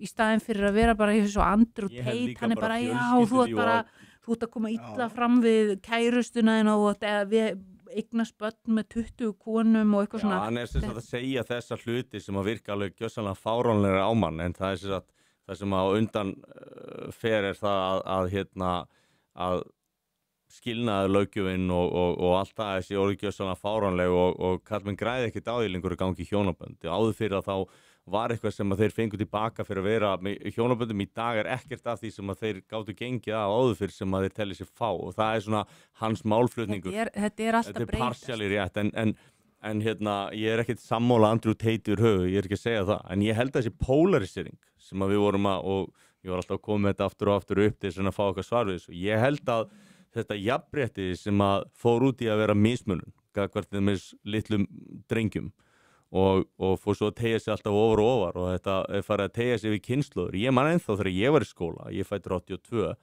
að þá voru við áttu við að vera bara að lita á meðan að stelpurnar fóru allar í svona heimsóknir í vinnuna til mæðra okkar. En við fórum ekki neitt. Svo kemst ég að því að þetta bara búið að vera tilfellið síðustu áratugina. Þú veist, þetta náttúrulega bara galið og svo þegar það verið að taka saman, þú veist, það endalaust forréttindi, það endalaust alltaf verið að gera eitthvað fyrir annan en ekki hinn og þetta verður svo þreytt og þá myndast sundrungur og þá myndast gremja og gremja með heldur polariseringu og sama sem að gerist í innflytjendamálum, þú ákveður að taka rosalega mikið magna fólki og flytja á einhvern stað og síðan kemur kreppa og þá verður þeim kennt það. Þannig að fólkið sem að þóttist vera vinir allra og ákveða að flytja það inn að hvað að gera? Það að búa til ultranationalisma. Skilur í ákveðnu skilningi eða þú flytur mikið af fólki inn á einhvern ákveðin stað. Og þetta það sem að ég að benda á að geti verið að valda þessast polariseringunni. Það að þú tekur eitthvað sem mjög augljóslega ekki jafnréttisstefna heldur en öfgastefna eins og no border stefnan eins og þú veist feminismin fór út í að vera forréttindafeminismi og hann fór út í að vera bara þú veist mismununarstefna og við erum þar stödd núna og toppir mögulega mismununarstefnunar. Ég hugsaði að þetta eftir að fara batnandi núna. Ég held að þetta séu svona einhverja stærstu ástæðunar fyrir þessari gífurlegu polariseringu og síðan með hjálp fjölmiðla sem að hafa bara hlusta á annan hópin en ekki hinn sko. Það ekkert hættulegra. Taka afstöðu. Já, það ekkert hættulegra en hópur af reiðum kallmönnum sem ekki með neitt til að leiðbeina sér. Það ekkert hættulegra. Ég bara þar. Þeir lenda alltaf, það kemur eitthvað kall frá einhverjum öfgasamtökum, einhverjum sem að fer með út í glæpi eða eitthvað. Mér finnst bara rosalega oft þessi réttindabarátta sama hjá hvaða hópið það sko að það kemur einhver krafa og menn segja já, ok, við erum til í þetta er rétt, svo kemur næsta krafa og menn, já, ok, flott, við erum til í þetta ætlum ekki að mæla því, þú veist en svo hættir þetta ekkert og svo fer þetta úr því að vera sko jafnrétti í að vera einhvers konar forréttindi og vera orðið einhvers konar leverage og svo er farið að misnota völdin og hvað gerist þá? Þá kemur bakslæðið sem mest nota orð á RÚV líklega og þú veist og þá kemur þetta backlash sem að tekur kannski frá þeim öll réttindin 10 mínútur til að klára þetta. Okay. Við þurfum að spyrja okkur mjög mikilvægar spurningar sem samfélag og það hvað réttlæti? Af því við erum með þessa jafnréttis hugsjón eitthvað svona sem mönnum finnst gott og það eitthvað náttúrulega niðurstaða, eitthvað svona farvegur sem að hlutinir fara í og við erum alltaf í mótþróa í þessari jafnréttis hugsjón, í mótþróa gagnvart þessum náttúrulega og það veldur því að menn fá ekki tækifæri til þess að þroskast og verða eins og þeir geta og lifa upp í sitt potential og það bara það sem við erum að sjá þessa jafnréttisstefnu í skólakerfi, í öllu og við sem samfélag erum alltaf að fara fjær og fjær því að ná því potentiali sem við getum náð út af þessari stefnu af því að við erum bara, hverju skiptir að þá séu einhverjum kynjakvótar og hverju skiptir að hvort það sé næst besti eða besti sem ráðin í stöðu, en svo ef þetta eru 1000 stöður og við skilur hvað er mikill peningur, hvað er mikill verðmæti, hvað er mikið sem fer í vaskin út af einhverju á endanum verður skip í lama sem í sífelldum mótþróa við náttúrulegt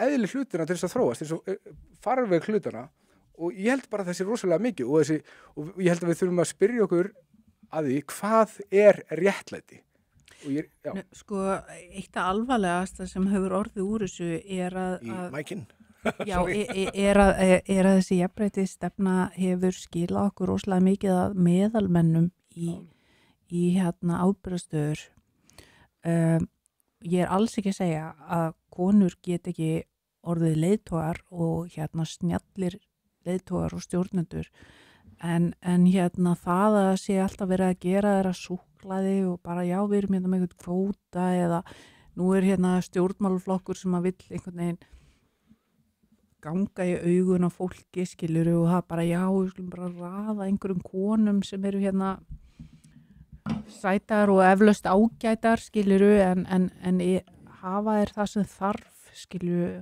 og eins og núna eru svona mikli umbreytingatímar og virkilega erfiði tímar og það er ekki hægt að komast upp með það að vera með einhvers konar súklaði og meðalmenni í stöðum og í svona helstu stöðum og sérstaklega í utanríkismálum og leiðtogastöðum og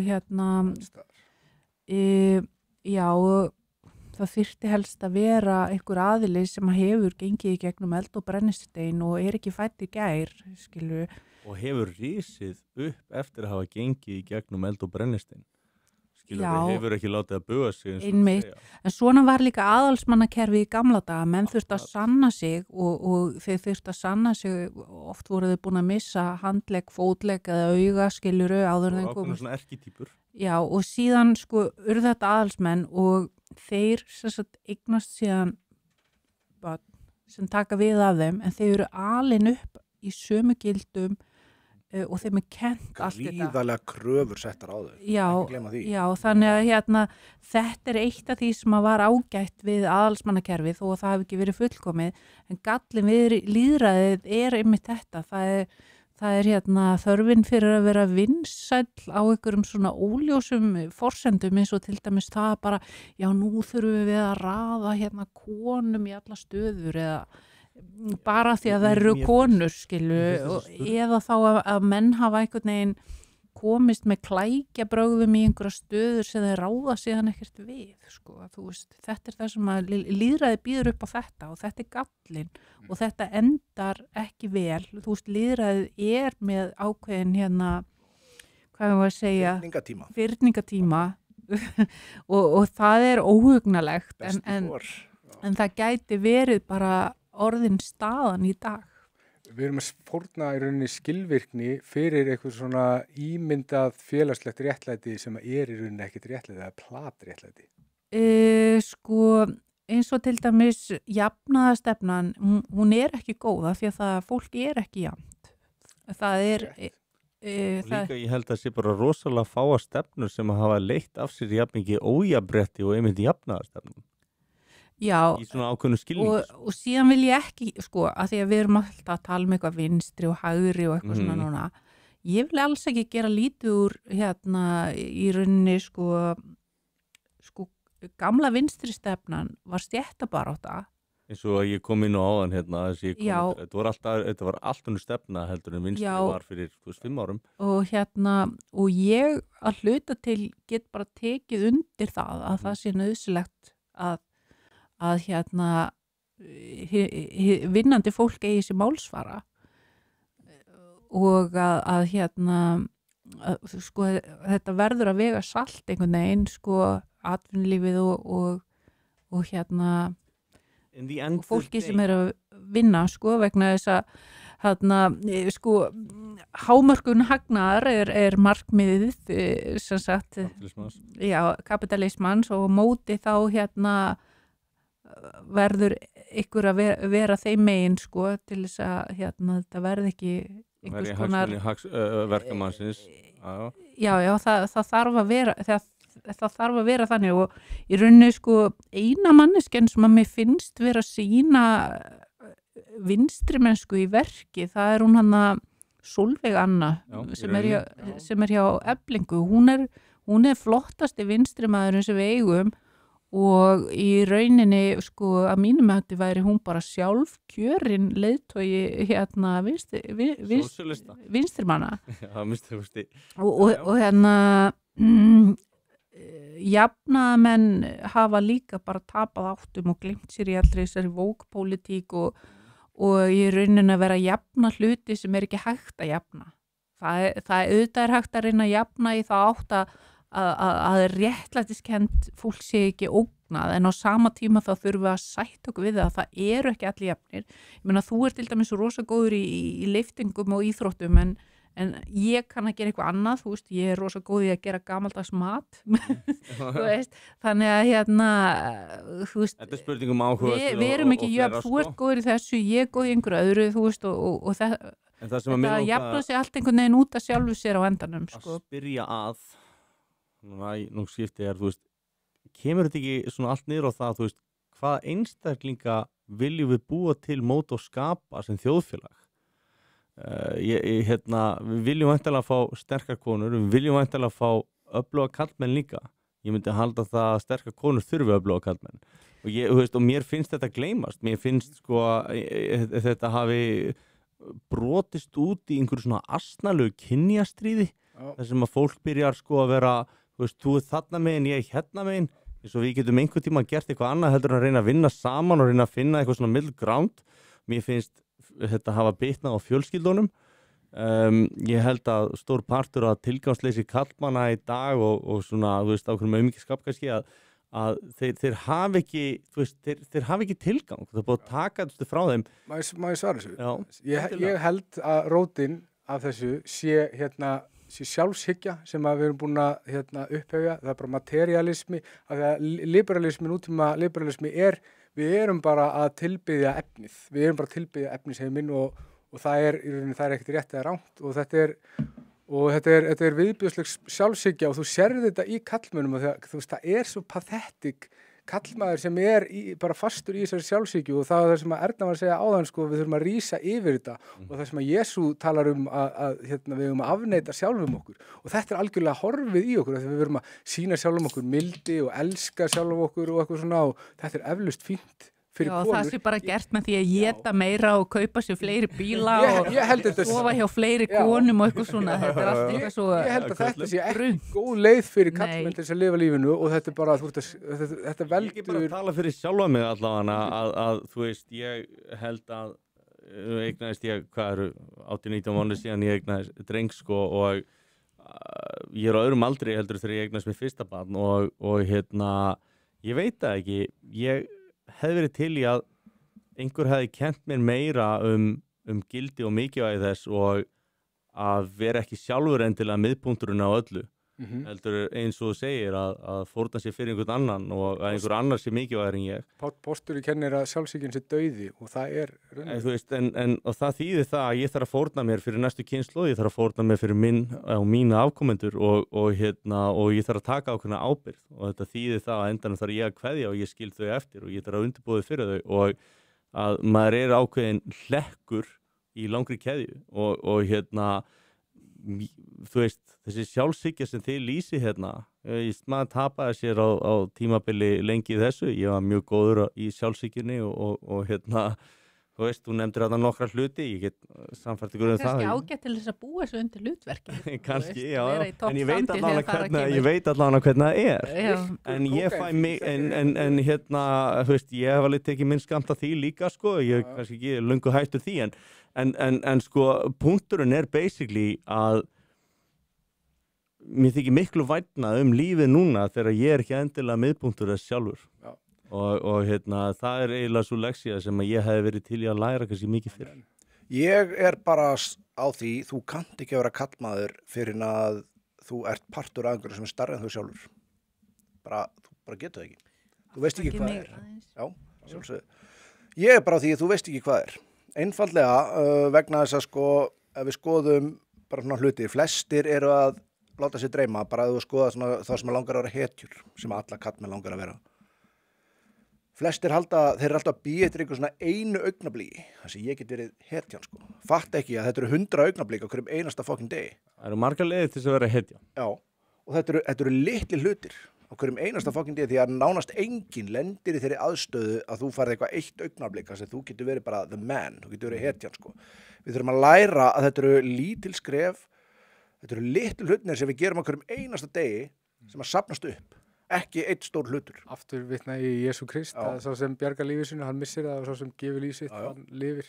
En það sem þú varst að tala Helgi, finnst mér ótrúlega mikið, hver er að kenna mönnum í dag að vera bara, ekki hetjur, bara góði menn, bara hver er að kenna mönnum, veist, er það Þorsteinn Vapp þegar hann er með fyrirlestarna í skólunum sínum, skilur við? Er það kallfeministin eða? Er það ekki bara við? Já, ég meina, þú veist. En hérna, er þetta ekki orðið ágætt hjá okkur? Ég held að þetta sé bara mjög fínt. Þessi við konum með rúma 3 tíma og það er orðin punksveittur hérna og... Við erum ótrúlega þakkláttir fyrir að fólk nenni að hlusta á okkur svona lengi. Við verðum ekki næstu helgi, það er Vestló. Ég verð þar í Eyjum, í gæslu að passa upp á fólk á svona göttstrákum. Allar eru peysu? Ég verð á kotmótinu. Ég verð ekki mertur, jú, ég reyndar verði, nei, býtu, við löpum saman í vestum, allir í eins vestum. Það er pínu hérna, það þykir ekki gott í dag, sko. Nei, en það er eins og það er. Já, þannig að bara við... Ég bara þakka sömulegis, bara kærlega fyrir mig og... Þetta var frábært. Og inn til þess stund, þú veist að Erna var búin að ná að halda í sér alveg þannig til núna. Já, ekki að leyfina kveðja. Já, við verðum nú að leyfina kveðja. Þannig að það er nú lágmark að meistarinn sem að... Við erum ekki búin að lesa upp nokkur kommentina, við getum tekið það bara með það. Hvernig var að taka það með? Hann er flottur, ég fyrst með honum Rúnari sem kommentar þarna á Instagram, Rúnar gera það. Rúnar gera þetta, mikill höfðingi. Já, mikill höfðingi. Og hann er sjálfboðali, veit ég, fyrir kaþólsku kirkjuna og Selfossi.